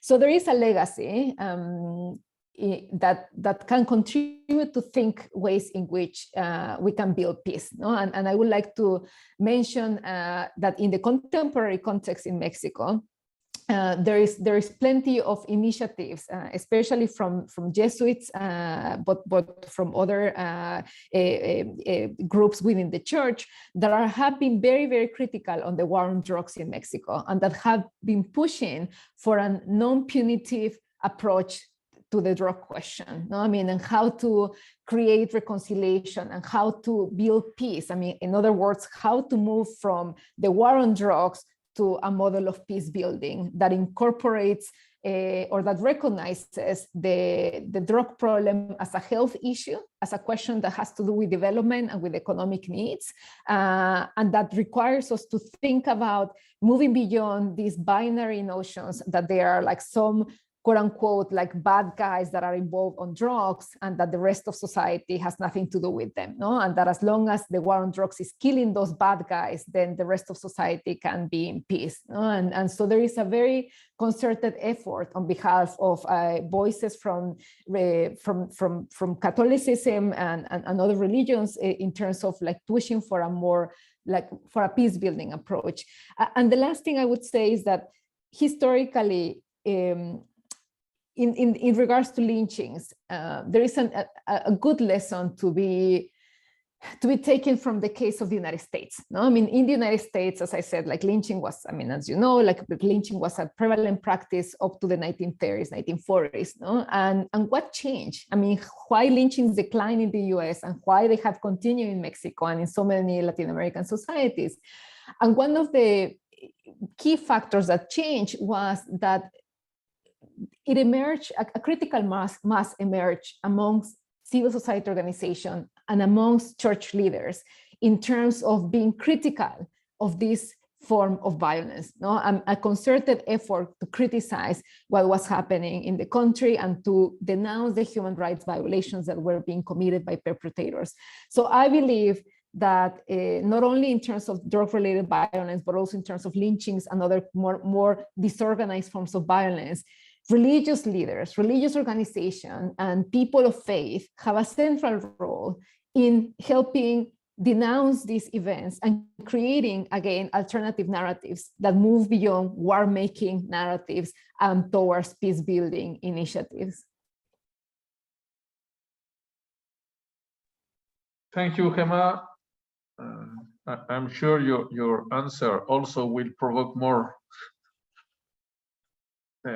questions, but Astrid, in your case, it's not only the Catholic religion. Also, we know our president has messianic will But also we are leading with, in the case of Mexico, I don't know the case in Colombia, with a very strong religion, tourism and religion, deep root religion, all mixed together. So maybe you can once again explain the Mayan zone and what does that mean? Because also an interesting part of the train is the discovery of temples all around the road, no? So maybe because we have colleagues from India and from Argentina, so maybe you could explain a bit the religious issues. Okay, I will try. First, I want to answer Robson's question about what is the role of religion, specifically thinking about science and technology. I think religion provides critical tools through its values and narratives to overcome the violence and not accept the technoscientific projects just because science and technology are related to progress. There is not the case, no? Technoscience helps to develop society and individuals, but we should not accept it just as it is. We need to be critical, using the more tools we could use, and religion is one of them. This not supposes to evaluate only by its values, but incorporate it as one tool available in the toolbox. We have to be alert about the relationship between technoscience and religion, because there are religious values, and these values can lead to develop technoscientific projects. Specifically with the Mayan train, Andrés Manuel López Obrador, the actual president of Mexico, certainly has a messianic narrative,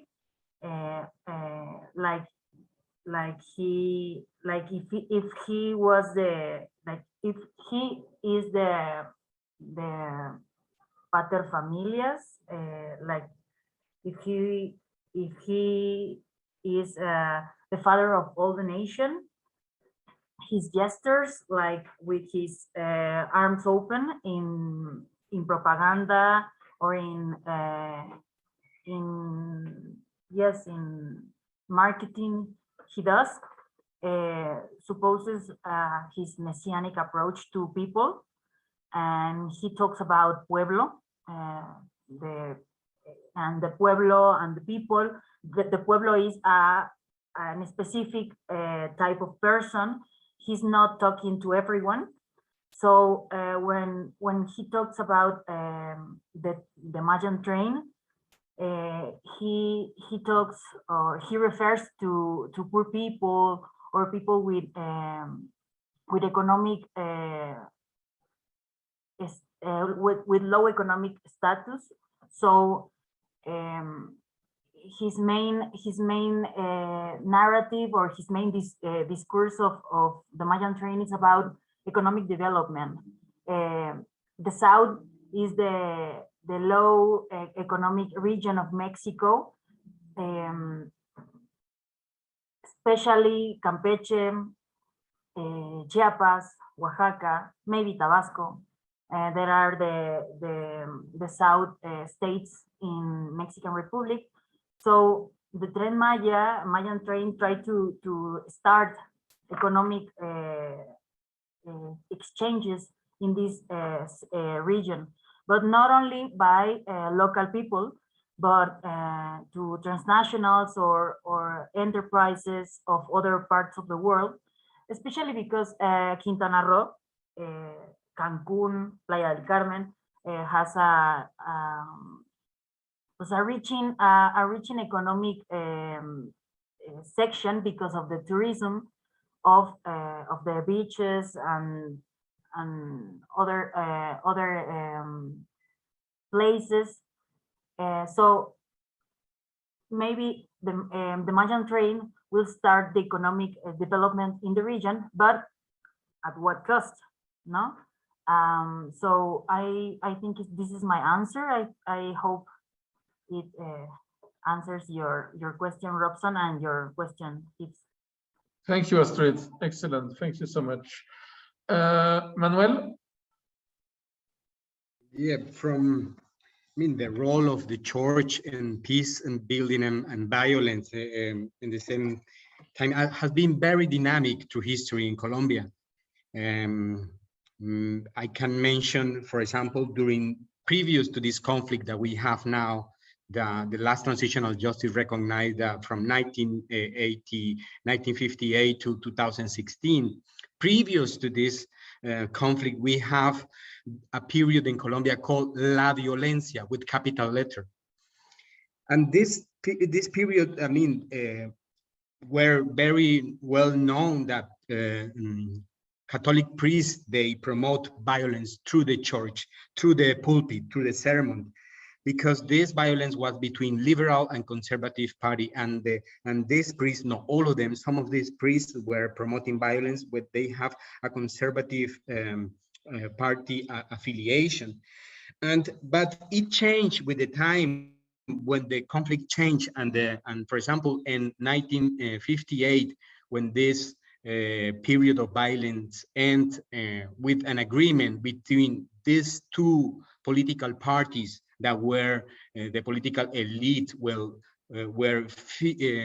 fueling and encouraging the people in the regions to fight one another. And then the peace agreement signed in Spain in 1958 that ends this period of terrible violence, very brutal violence, and very brutal repertory of violence.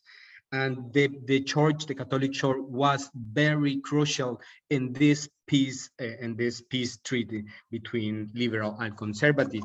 And it called the Frente Nacional, and gives the opportunity to every political party, liberal and conservative, to rule the country for 4 years. And even though the election were not the result that they expect, they changed 4 years for the liberal and 4 years for the conservative. And then the Catholic Church during the 80s has also very popular figures in the guerrillas. We have this Camilo Torres Restrepo is the guerrilla priest, el cura guerrillero, very popular, very charismatic figure that was killed in combat by he belonged to the ELN, Army of Popular Liberation, and he was affiliated by Theology of Liberation way of thinking. And then now, what is the role of the church in this new transitional system? As a very important the figure of the Catholic Church from a Jesuit community, the president of the Truth Commission, Francisco de Roo.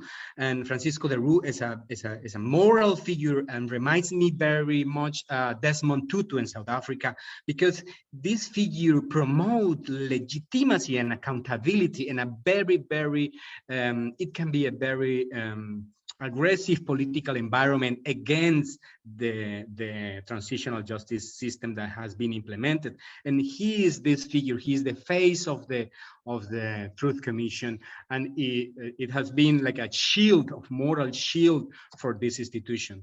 And then you can see through these examples how the role of church have been pushing some politics and pushing some peace building process in place in Colombia. Thank you, Manuel. Thank you so much. Now I will give the word to Esteban Elay Flores. Is the philosopher and the priest from the Archdiocese of Monterrey in northern Mexico.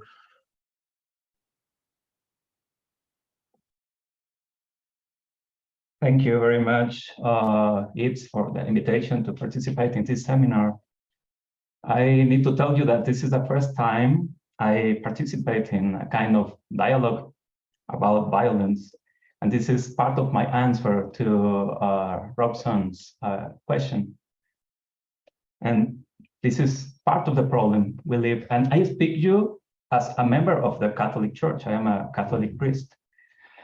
And this is a reality we most of the time are more committed in our communities to try to grow within them.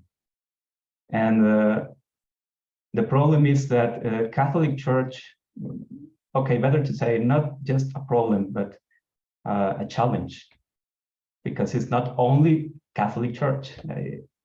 I understand this as a part of a society which has to participate all together. But of course, apart from religions, we need to begin to understand more each other's issues within our communities, for we all have a lot of opportunity to learn from each other. This is part of, for example, Pope Francis is trying to address in this Catholic narrative about not only morals, but also and especially how we assume and receive the message from the gospel, to internalize more, not only rules and this kind of practices to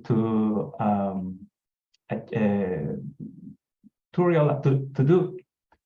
We need to understand more what does these practices compel us, make us traduce into that society's reality. People in our communities sometimes live and endure a kind of trials which cannot be simply addressed by one sermon, by some general rules from Catholic morality or Christian morality.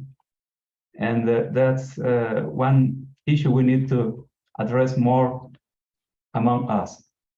Second thing I wanted to tell you, I think it is important to open the philosophical and anthropological part of this. Every individual needs a kind of identity in his or her community. And you were speaking about violence in different levels, small communities. This lynching is part of sometimes people's need of having something own. We need to defend our ownness. We need to have something that protects us. And this creates a very complex relationships among people. And this is always the challenge in every community, in every society. As Manuel told us, that the victims were not included into the transitional system discourse. And why this happens? Because we as human beings need to be listened. We need to become part of a group. And the resource of dialogue among our people, we as priests and the faithful people in our churches and communities, we the most part of the time have not the real opportunity to express, to be listened, and to identify ourselves as not only as one group, but as human beings. I think this is also a very important part to keep in mind when we speak about religions, because the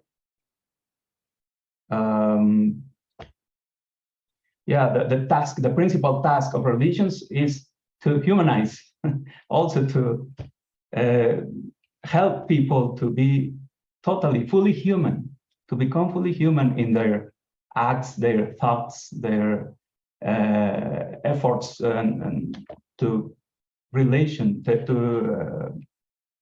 build relationships for peace, because a real human relationship is that make others be more close to each other. Okay, thank you for listening. Thank you so much. We will follow up with some of the question and some of the challenges you just mentioned, and I will ask Julia Young to share with us some of her view regarding the topic. So Julia is an historian, specialist in migration, but also she is an activist. May I say so, Julia? I guess so. She worked a lot with her father, helping migrant women in the frontier, and she gives some of her summertime helping migrant women. Thank you, Julia. Thank you, Yves, and hi, everybody. And I'll just start with a couple qualifiers. One is that I'm home today with my 3 kids who happen to have a holiday. So I'm been dipping in and out of the conversation. And so anything I say will probably just repeat what other people have said. And I'm sorry if it seems like I'm not responding. I just may not have heard. But, you know, I'm really interested in this topic of the relationship between religion and violence, and my academic work, my first book focused on the history of the role of a religious conflict in Mexico and migration to the United States, and the ways that migrants fled violence and often religious violence, and then came to the United States and responded to that conflict from the United States. So I'm really interested in the ways that you know, in religious politics, in religious violence, in the ways that that can impact migration. I think when we're thinking about religion and violence, it's really important to think, well, as a historian, it's sort of important to think about what has changed over the longer period. I mean, if you just look at Mexico over the course of the 20th century, or if you could start this clock in the late 19th century, there are many instances where there are religious figures, clergy, or members of the institutional church that are instigating violence, right? That are participating in violence and promoting violence because they have, partly as a reaction to being targeted or restricted by the state. So, I mean, one thing you always have to look at is the relationship between church and state and how it changes over time. And at times in Mexican history, the church has been very in conflict with the state. And then at other times, the church has, like after 1940, for example, you see the church and the state really coming much closer together, having similar goals, working together to repress even some of that same religious violence that was happening on the ground. And so I guess that's one thing I would say is, you know, it all depends on the time and the place and the relationship between church and state. I think if you look more broadly at Latin America, well, in Mexico and Latin America over the course of the 20th century, you see some really interesting, you see different moments. You see, for example, in Cuba after the Cuban Revolution, that the clergy is subject to restrictions, harassment, violence, and leaves. And many members of the clergy leave Cuba and reestablish themselves in the United States and become one of the kind of poles of Cuban American resistance to the Castro government. So, you know, the church is always kind of involved in politics. It's sometimes, the church and the clergy is sometimes subject to violence and sometimes promotes or at least participates in that violence. You know, I thought about the book that Steve Andes and I edited on the Catholic Church, and Yves has a piece in that on the Catholic Church, really on Catholics and political activism in the 20th century in Latin America, and how you have these moments as you know, in Colombia and in Argentina and other places where the church is working to promote peace, prevent guerrilla violence, to resist the authoritarian governments in ways that, you know, were in some instances really heroic and really important. And then other times and places where the church is collaborating, or members of and it's always that problem of how do we talk about the church, right? Because it's never one unified opinion. You have bishops and clergy people who are allied with particular political parties or political movements. But anyway, I guess this is a rambling and long way of saying that it's complicated. The only other thing I would think about now, and when I talk about when I give one talk frequently on the history of Catholicism in Mexico, and that's at the State Department. People often ask about the role of the church now with regard to immigration and drug trafficking. And I would say that now you see members of the clergy in Mexico really speaking out against narco violence in particular. Again, it's not the entire unified church, it's sort of members in particular places.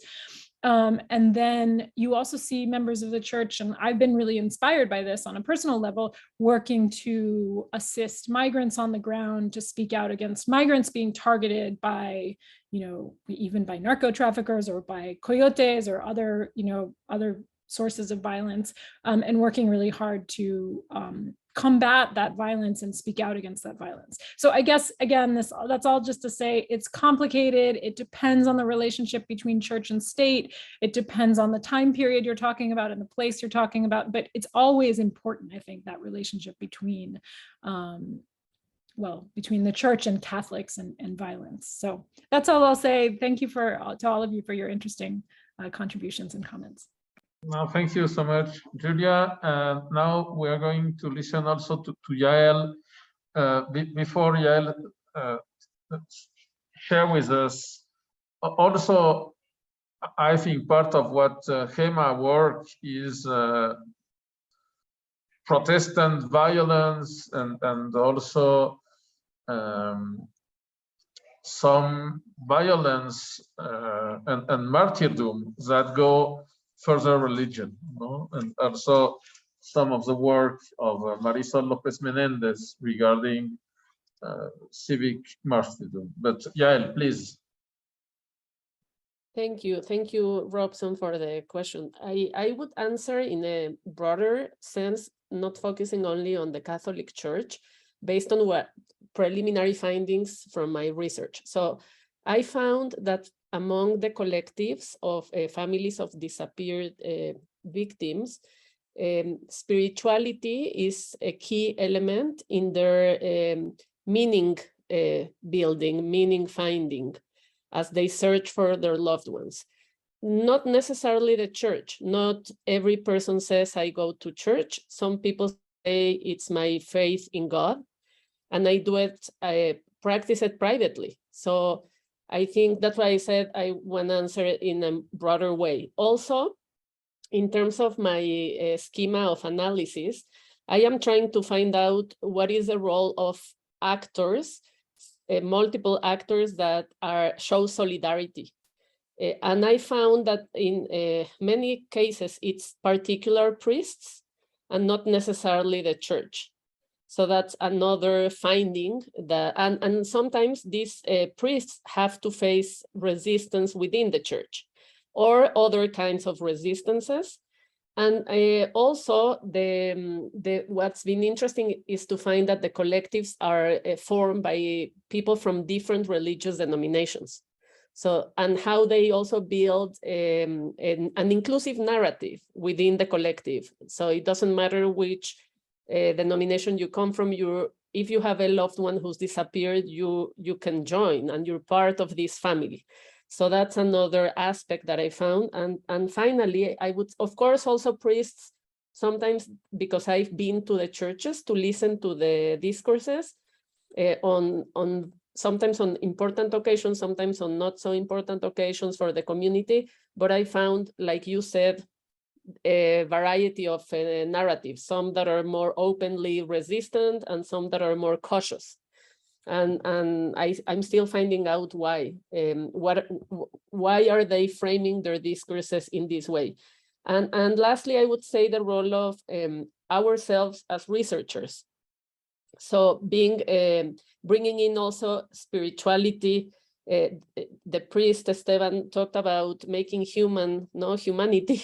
So I think when you study these themes, it's very important to have a high spirit, regardless of what your religion is, and to be empathetic and to look at the human condition with sensitivity. So I think that's part also of religion, the way I understand it, and also the institutional support that we get from religious institutions. For example, in my case, from Iberoamericana University, which is a Jesuit institution, and for this institution, these topics are of key importance.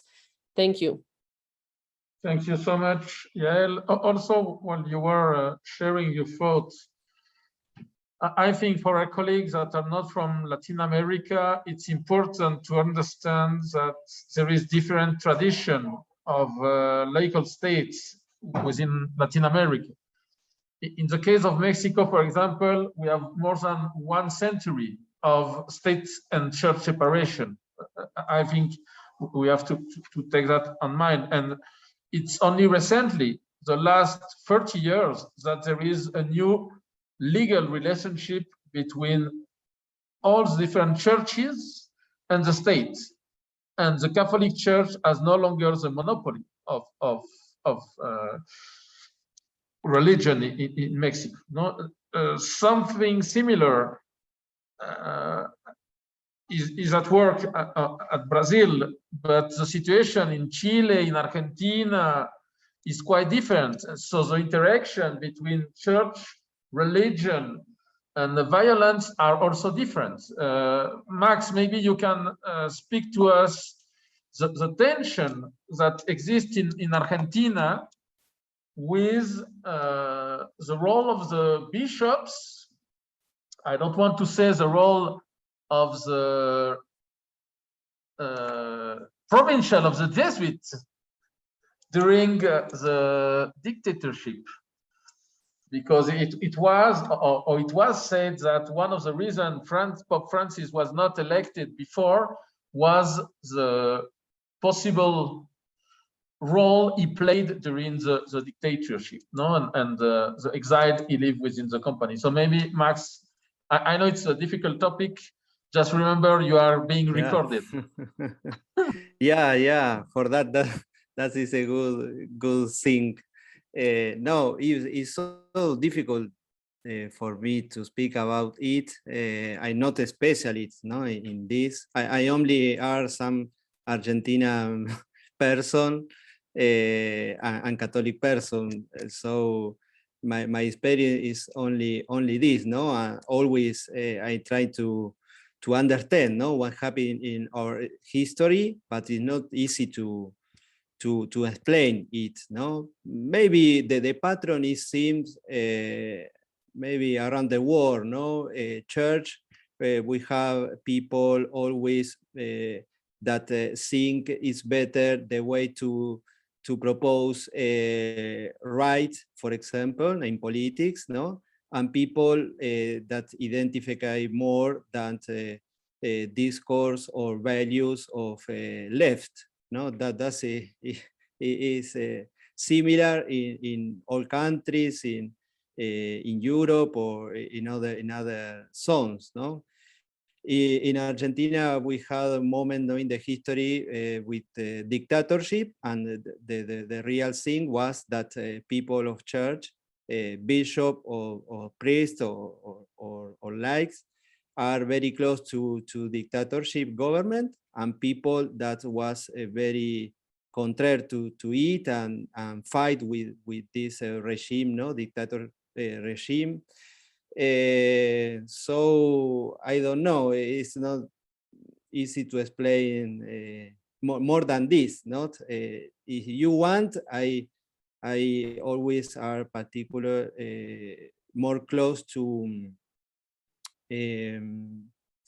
people, I see maybe I don't know, to left, but to people, that is a very important category in Argentina. Like I think that Astrid say in some moment, this category of people, I don't know if the same now it is used in Mexico. but for me it's an important category. I think maybe for Pope Francis also.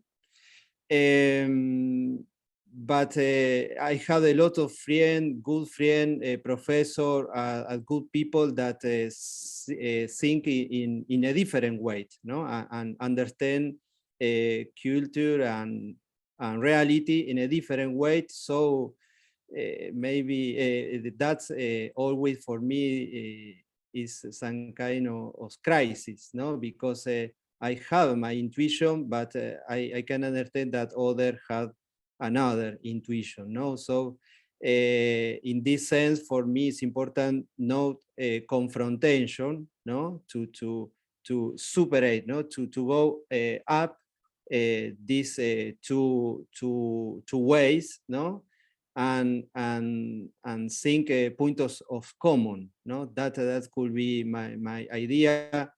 Also in politics, no, now in Argentina is a very time of confrontation between those models of politics, but for me, no one offer a real solution, no, we need to go open all of these solutions. In church, for me, is similar. And yeah, the history we know, no, who is the history of Pope. I can, you know that I work in Vatican, no, so I can't say more of that. And I had a question for another question, maybe help me to go in another way and to leave this argument, but maybe for other moment. But in the three cases that for me was very interesting, my question is what was the and what is now maybe the role of international power in this case now of Mexico and Colombian case. It was a positive role or negative role or both. There is some explanation. See, it was better, no? Better in what thing was better, the presence of international powers, or in what was bad, no? For this conflict in Colombia and in Mexico, in the question of violence and the question of technoscience and guerrilla in Colombia. Thank you, Max. Astrid, maybe you want to start with last question of Max regarding foreign powers. I know it's a topic because our president always tells us that Mexico is no more an American colony. So there is a lot to say. And also, I don't know if Marta and Andrew, if you have any question, please feel free to raise your hands and we can take any question. Astrid. Certainly, international powers, foreign powers, has a negative role in these two examples I gave in my presentation, because in the case of Colombia, the state has no more influence in, or at least a little influence in this coal mine. The politics around the coal mine has no good effects or positive effects in the communities that I mentioned earlier, because the people still fighting for their rights, and there are a lot of murders, disappearance of people, of activists, especially the Guayu community activists or activism, because it's the people who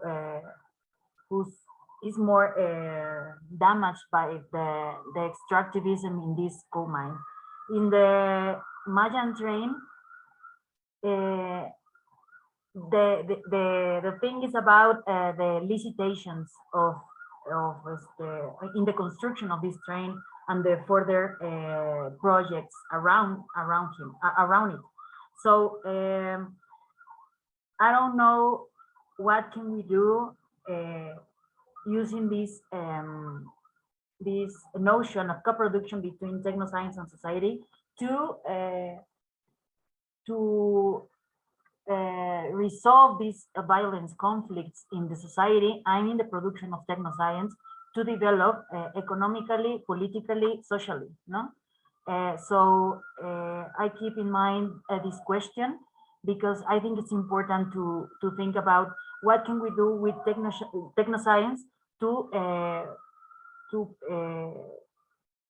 resolve these conflicts. Not only think technoscience in a bad way as a destructive mode of approach to society, to develop society or to destroy society, but to think about technoscience as a way to construct in a creative way ways of transform society in a positive way.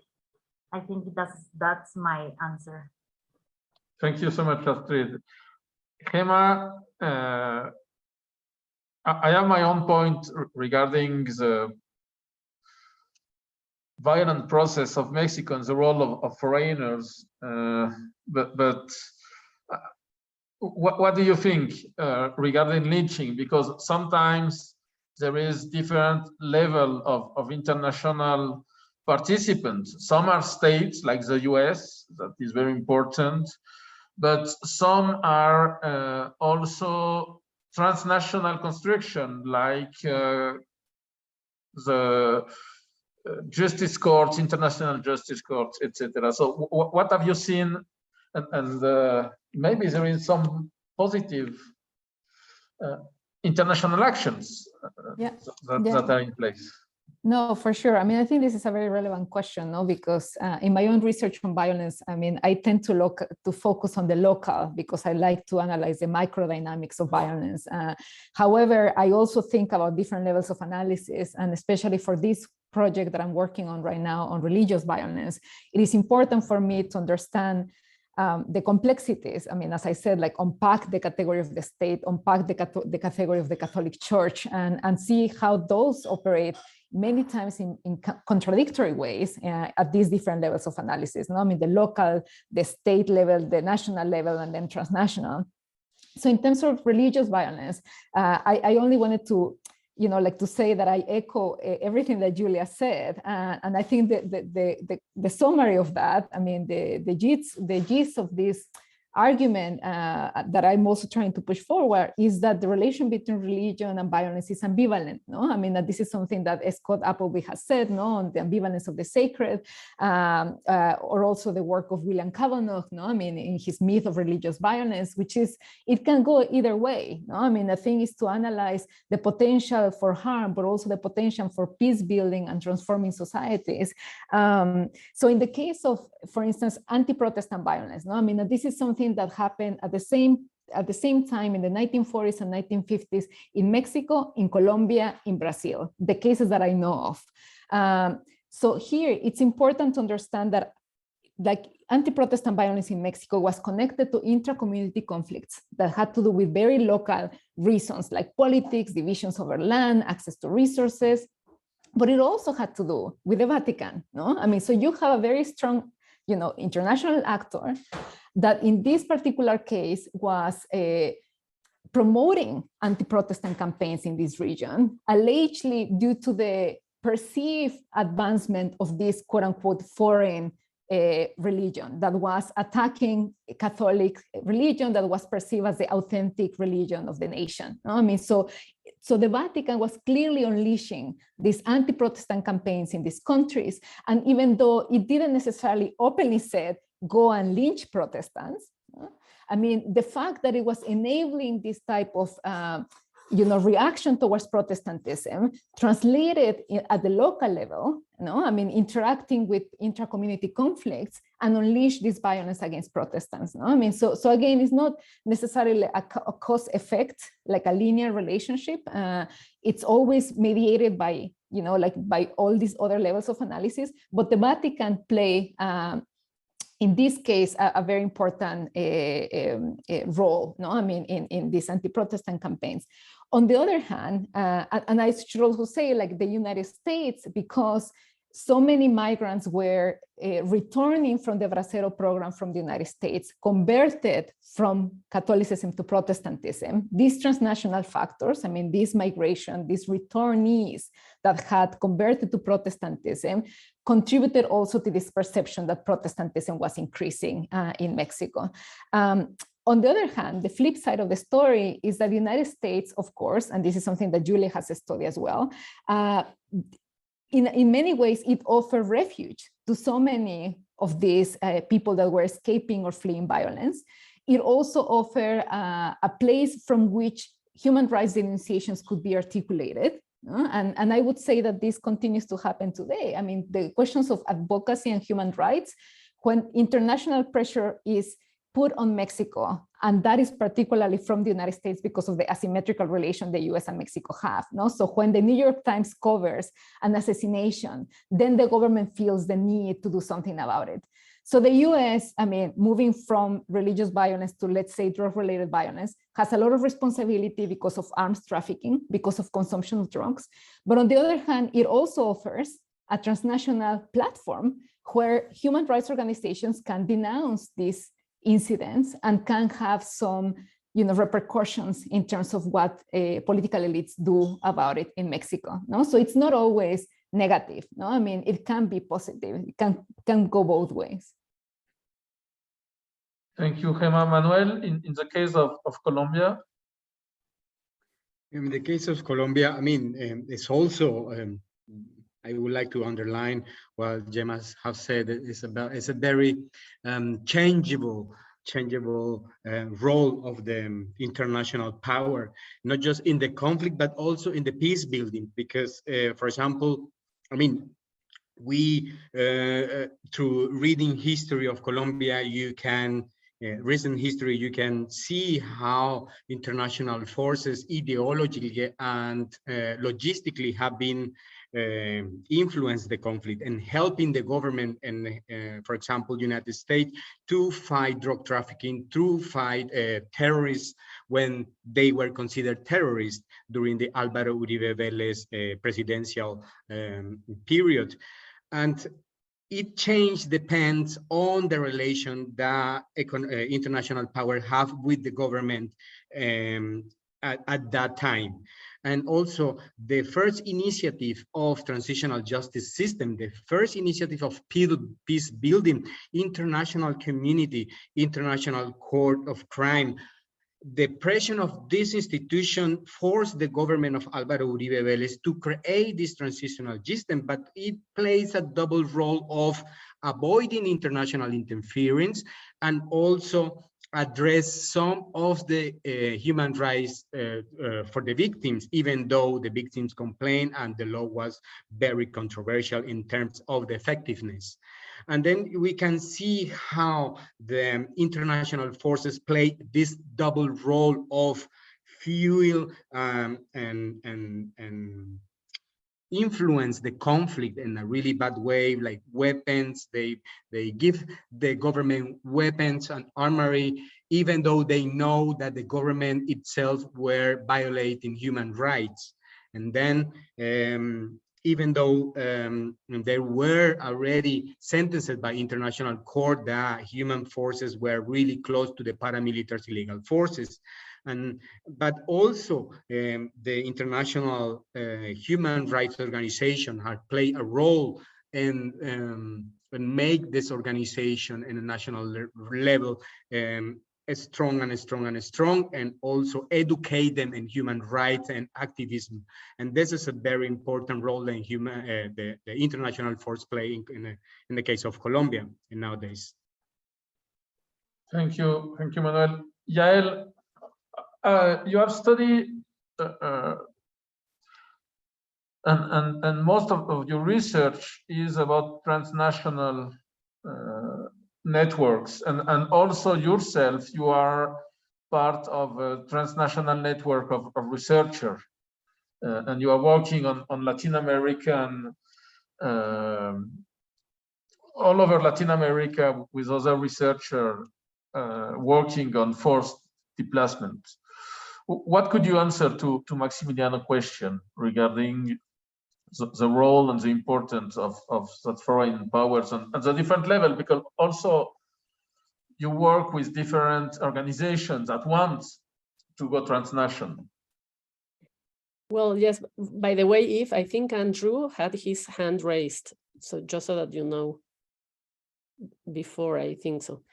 Well, but the work I do is different because it's not about putting pressure on anyone, but really about building collaborations across the region. So just for the participants and those who are listening so that they understand why you're asking me this, we've created a network of researchers, but also NGO activists and people from the ministries of education in Latin America to pursue Holocaust education, genocide education. So that's what we've been building together with some US organizations, but also UNESCO, museums. So I think maybe it's important in the sense that we're bringing together different actors of society, not only working from academia with academics, but also opening up spaces with other actors of society, thinking in the lines of this conversation, peace building, right? And having the humanistic values as a motor force in this. So on this, and as you know, if we faced a lot of resistance as well. So either by governments or by institutions or by actors within institutions. So it hasn't been easy, but I think overall we've created good educational programs, including the ones that you have developed. So. Thank you so much, Yael. Andrew, please, can you open your mic? Okay, thanks very much. This has been a wonderful discussion, and I'm very grateful that I've been able to attend to it, to attend on it. I just have one comment to make. I'm very pleased that this issue of international participation in violence and peace building came up. I'm not sure if it was Gema who raised it first or Maximilian. They certainly reinforced each other's position.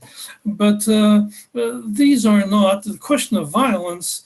While of course there's local manifestations and national manifestations, violence in and of itself is not neither a local nor a national kind of a problem. It is an international issue. It is the accepted way that we solve problems. And the war framing, shall we say, that we use conflict, that we talk about a war on drugs rather than resolving the issue, that we talk about wars on this, wars on that, right? And this is something that is, well, the accepted way of solving things is supposed to be through conflict and through violence, right? Even for the sake of something that's good.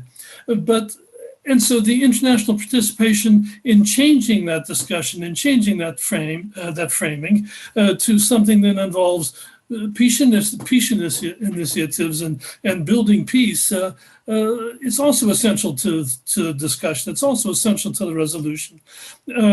Without there being an international approval, an international sanctioning that we solve things in a different way, we define problems in different kinds of ways, we define possible resolutions in different kinds of ways, peace initiatives are not going to work on a local level. Peace initiatives are not going to work on a national level. They set an example, right?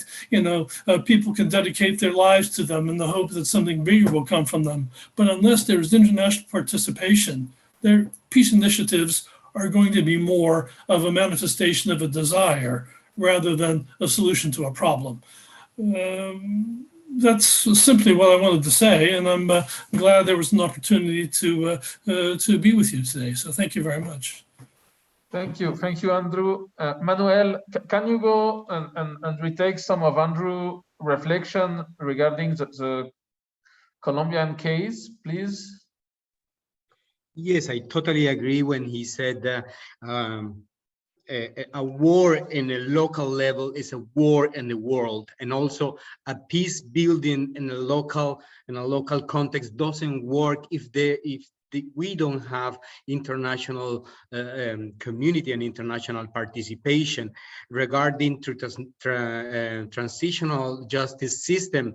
Every single one of them since 1997 in Sierra Leone have been with the participation of international actors, because it's really important also when you sign a peace with a guerrilla movement, there is the need of the third part that recognize a third country that recognize this belligerent, because otherwise they are going to be treated as a terrorist or an armed illegal group.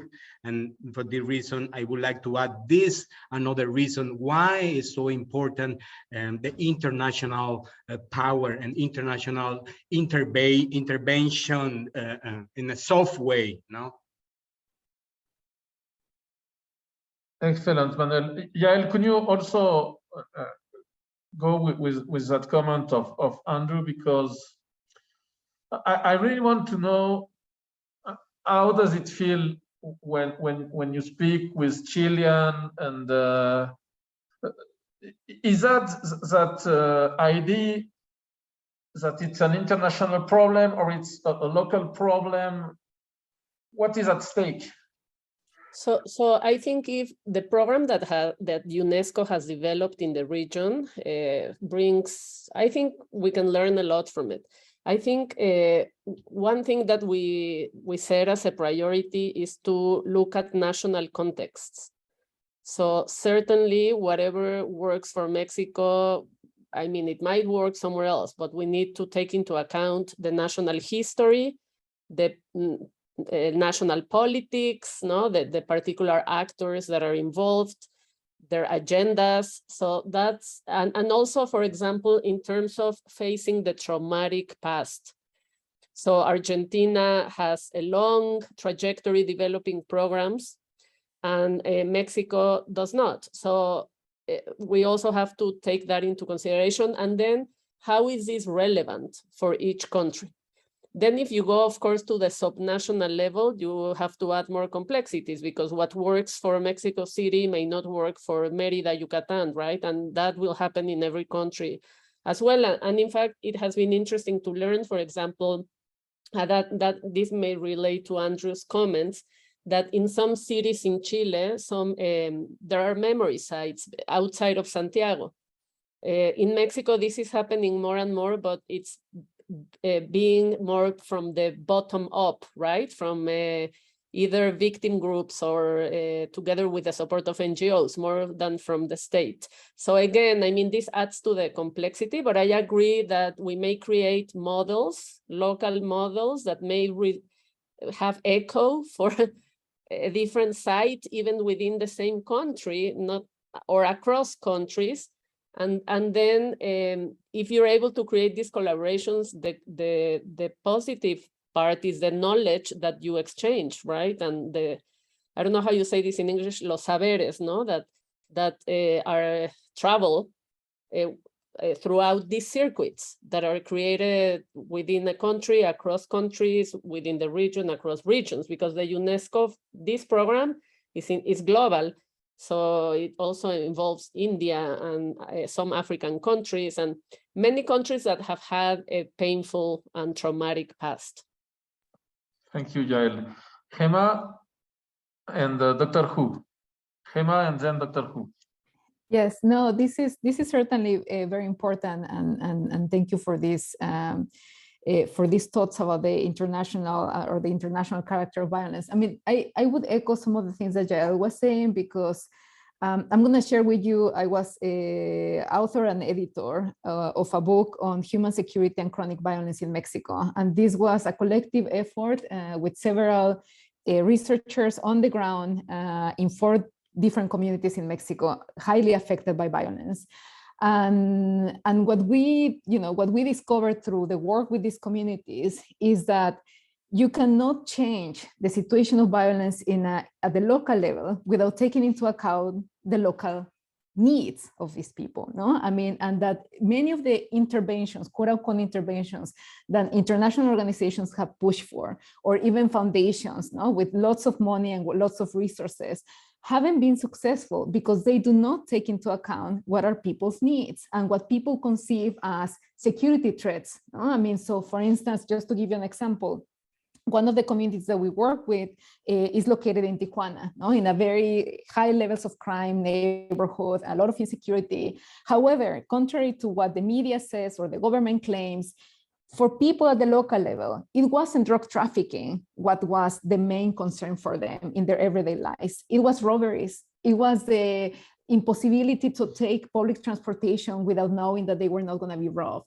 It was access to potable water. It was the possibility of walking at night. No, so what is a citizen security intervention or money that is full into these communities in order allegedly to create more peaceful societies, but based on a very inaccurate assessment of what these communities need. No? I mean, an assessment that focuses on drug trafficking organizations. No? I mean, it seems that all the conversation on violence in Mexico is captured by this notion that is all drug trafficking. No? I mean, it all has to do with organized crime. No?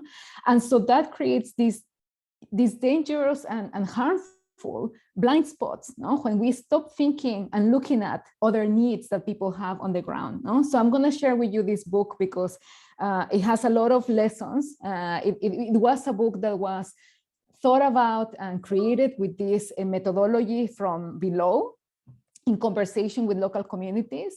And what we created was this academic book, but we also created what we call citizen security agendas built in conversation with communities. No? So it's an effort to, again, take into account locals' needs and the ways in which we can create more peaceful society and more sustainable initiatives, but actually listening to what people need, which is very different, as Yael was saying too. I mean, from community to community, from state to state, and from country to country. Thank you. Thank you, Gema. Dr. Hu? I just follow the Gema's comment.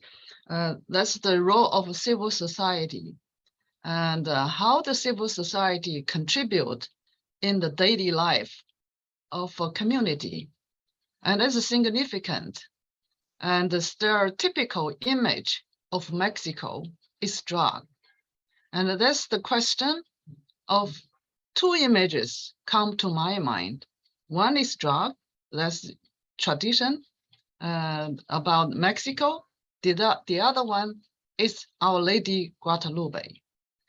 If you put these two images together and you see what is the problem in our society and in our country, and what is the cultural traditions in the past contribute to the problem we have today.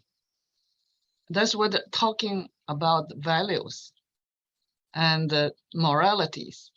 And then the question about religion and the politics, then international powers.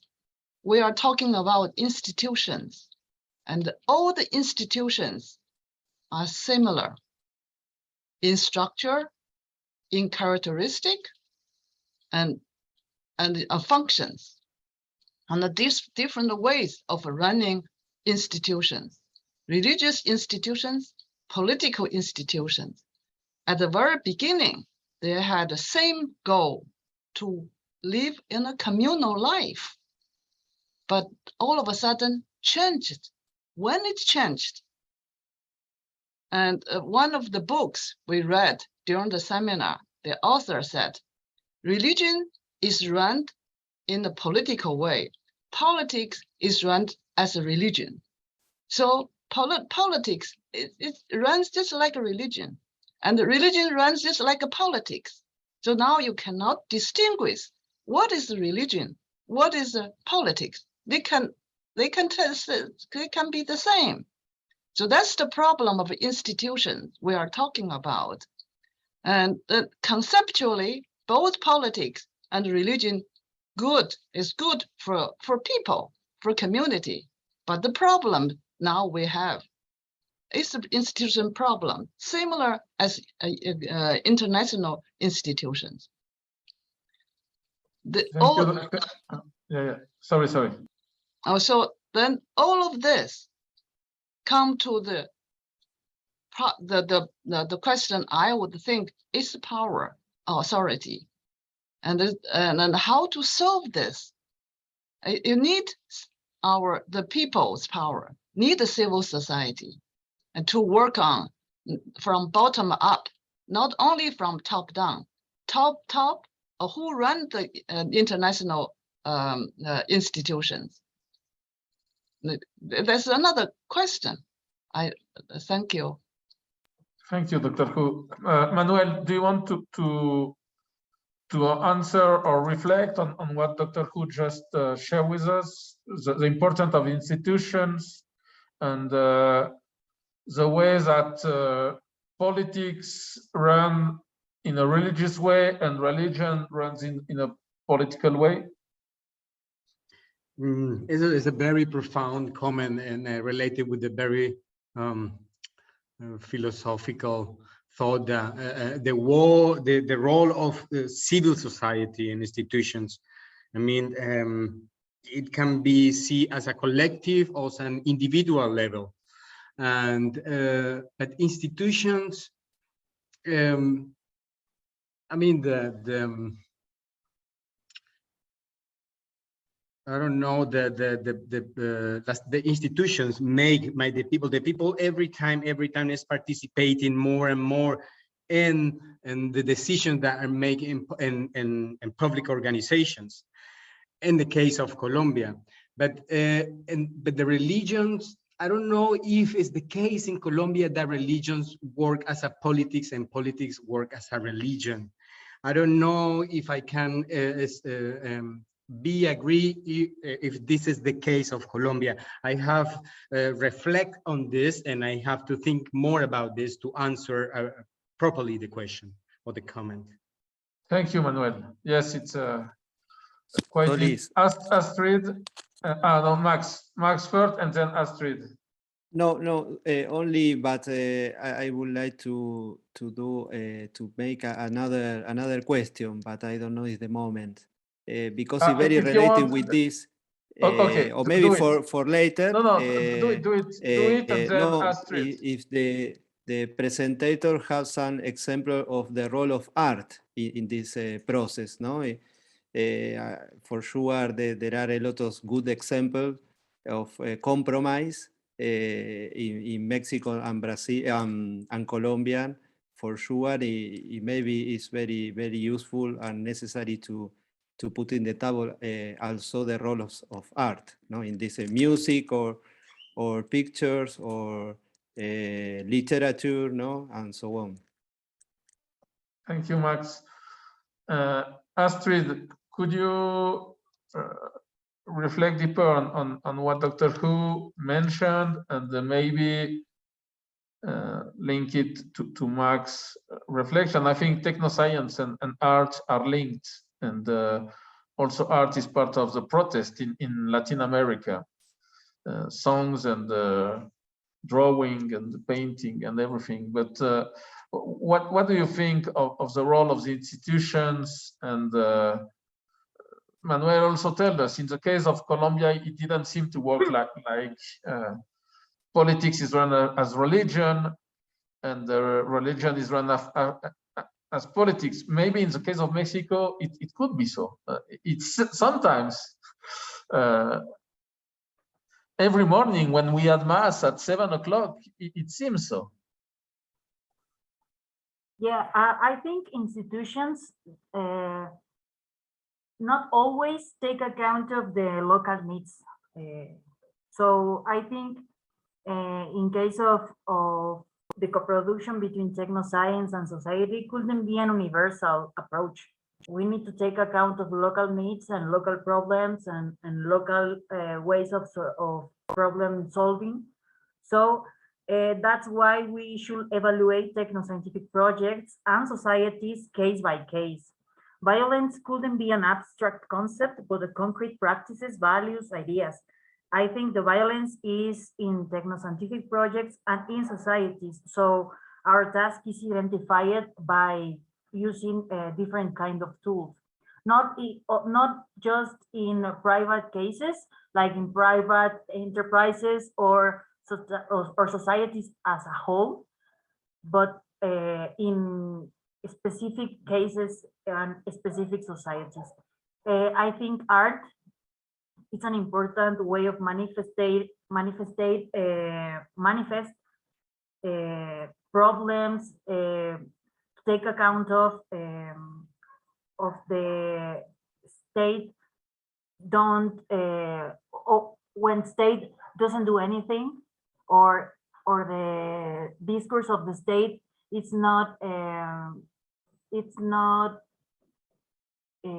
interested in solving some problems like feminicidios in Mexico City, for example, or these disappeared people like Ayotzinapa. It has been 8 years and no one has an answer about it, specifically the state. So art has been an important approach of the problem, not only by painting or sculpture, also in singing and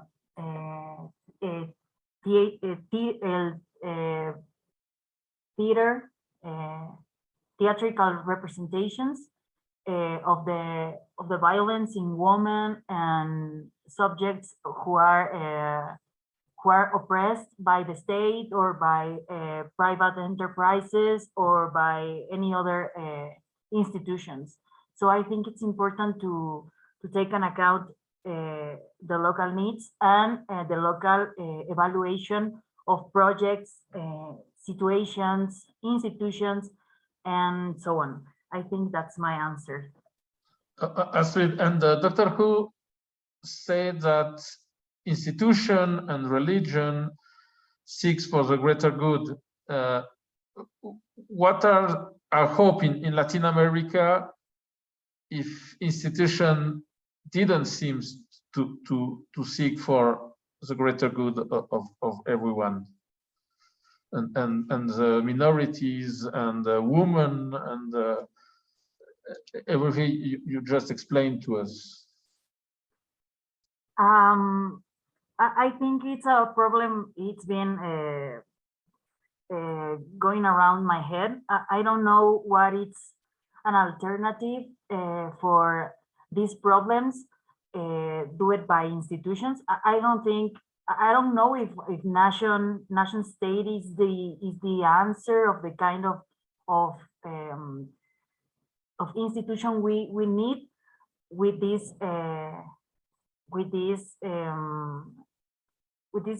social problems and social risks and technological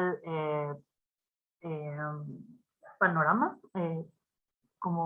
I don't know if the nation state is the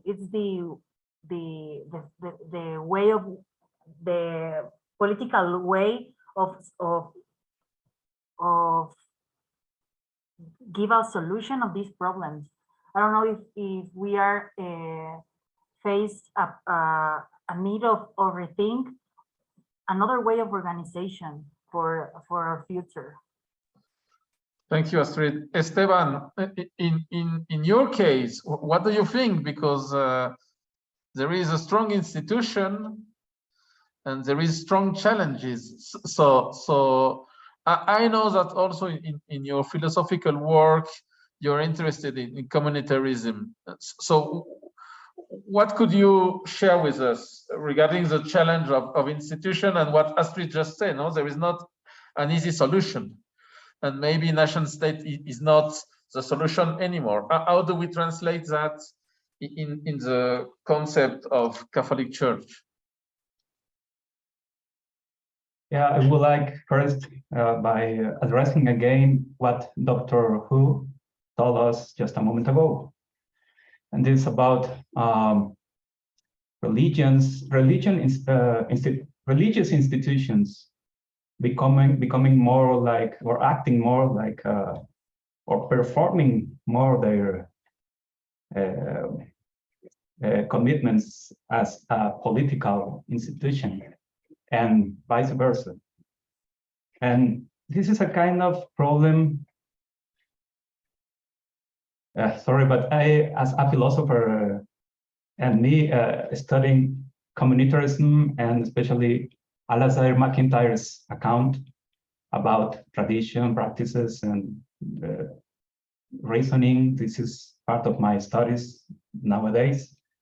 And I would like to say simply that institutions is part of an anthropological development, which we still have to be more concerned in our days. For example, in Mexico, what I can see is that institutions are getting weaker. Institutions become almost invisible in what they present significatively to the society. This is a kind of issue that we should also take in our account about violence, because if institutions which are a midpoint between governments and the basis of society, which are individuals and families and small groups, we are losing what we have as a social goal, as a social end. And of course, I'm speaking now about ethics, because to point a common good is nowadays a very difficult thing. And if violence comes out from a kind of wrong idea of what is better to choose among goods, what is better to do, to choose, to share, it's because we have lost something about our discourse and narratives about the human goods. And this is part of my studies. Alasdair MacIntyre, who is a Scottish philosopher, he's still alive. And his proposal has this kind of addressing more dialogue from both parts in contrasting arguments and these possible differences. In this case, applying this on this violence discourse in Latin America, we could address, I will try this, we could address this in this way. What it is for a government, what is the good that a government pursues or look forward when they are trying to resolve violent conflicts in their population. It can sound simple, but it's not simple, because in every government, you know, we have different parts, different partidos, sorry, and also in families and small groups, we have different, for example, faiths. We can have Protestants, Catholics, and other religions. And what is the good, the more deep good a follower of any religion look for? And when we speak about goods for the humanity or for a social group, that it's a kind of discourse we need to point out when we speak about institutions. And this is a very anthropological approach. What we as human beings in a specific group could name as a common good we need today against violence. It includes also the question about what it is for us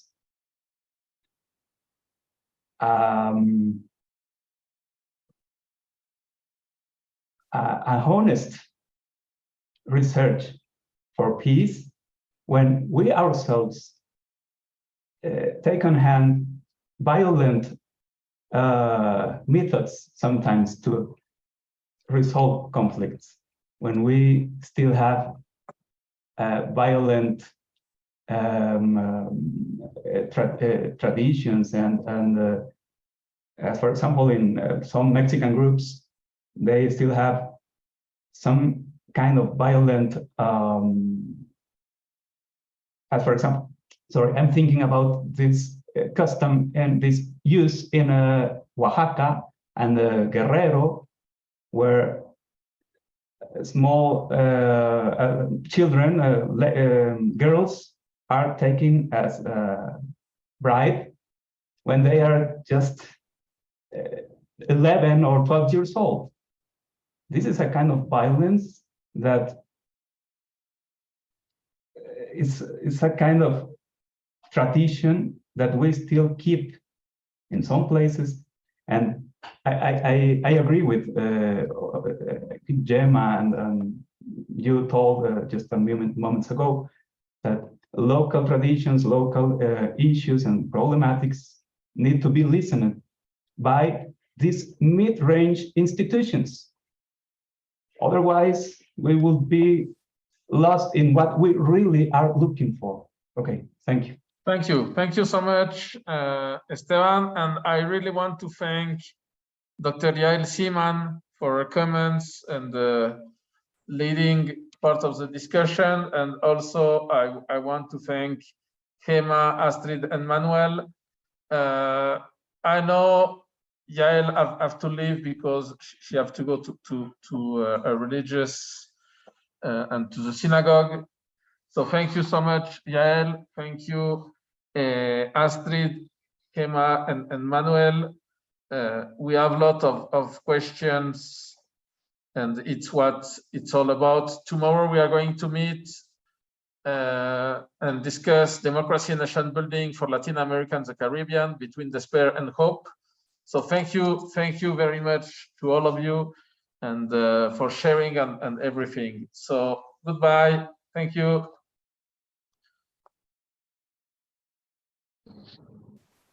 Thank you very much.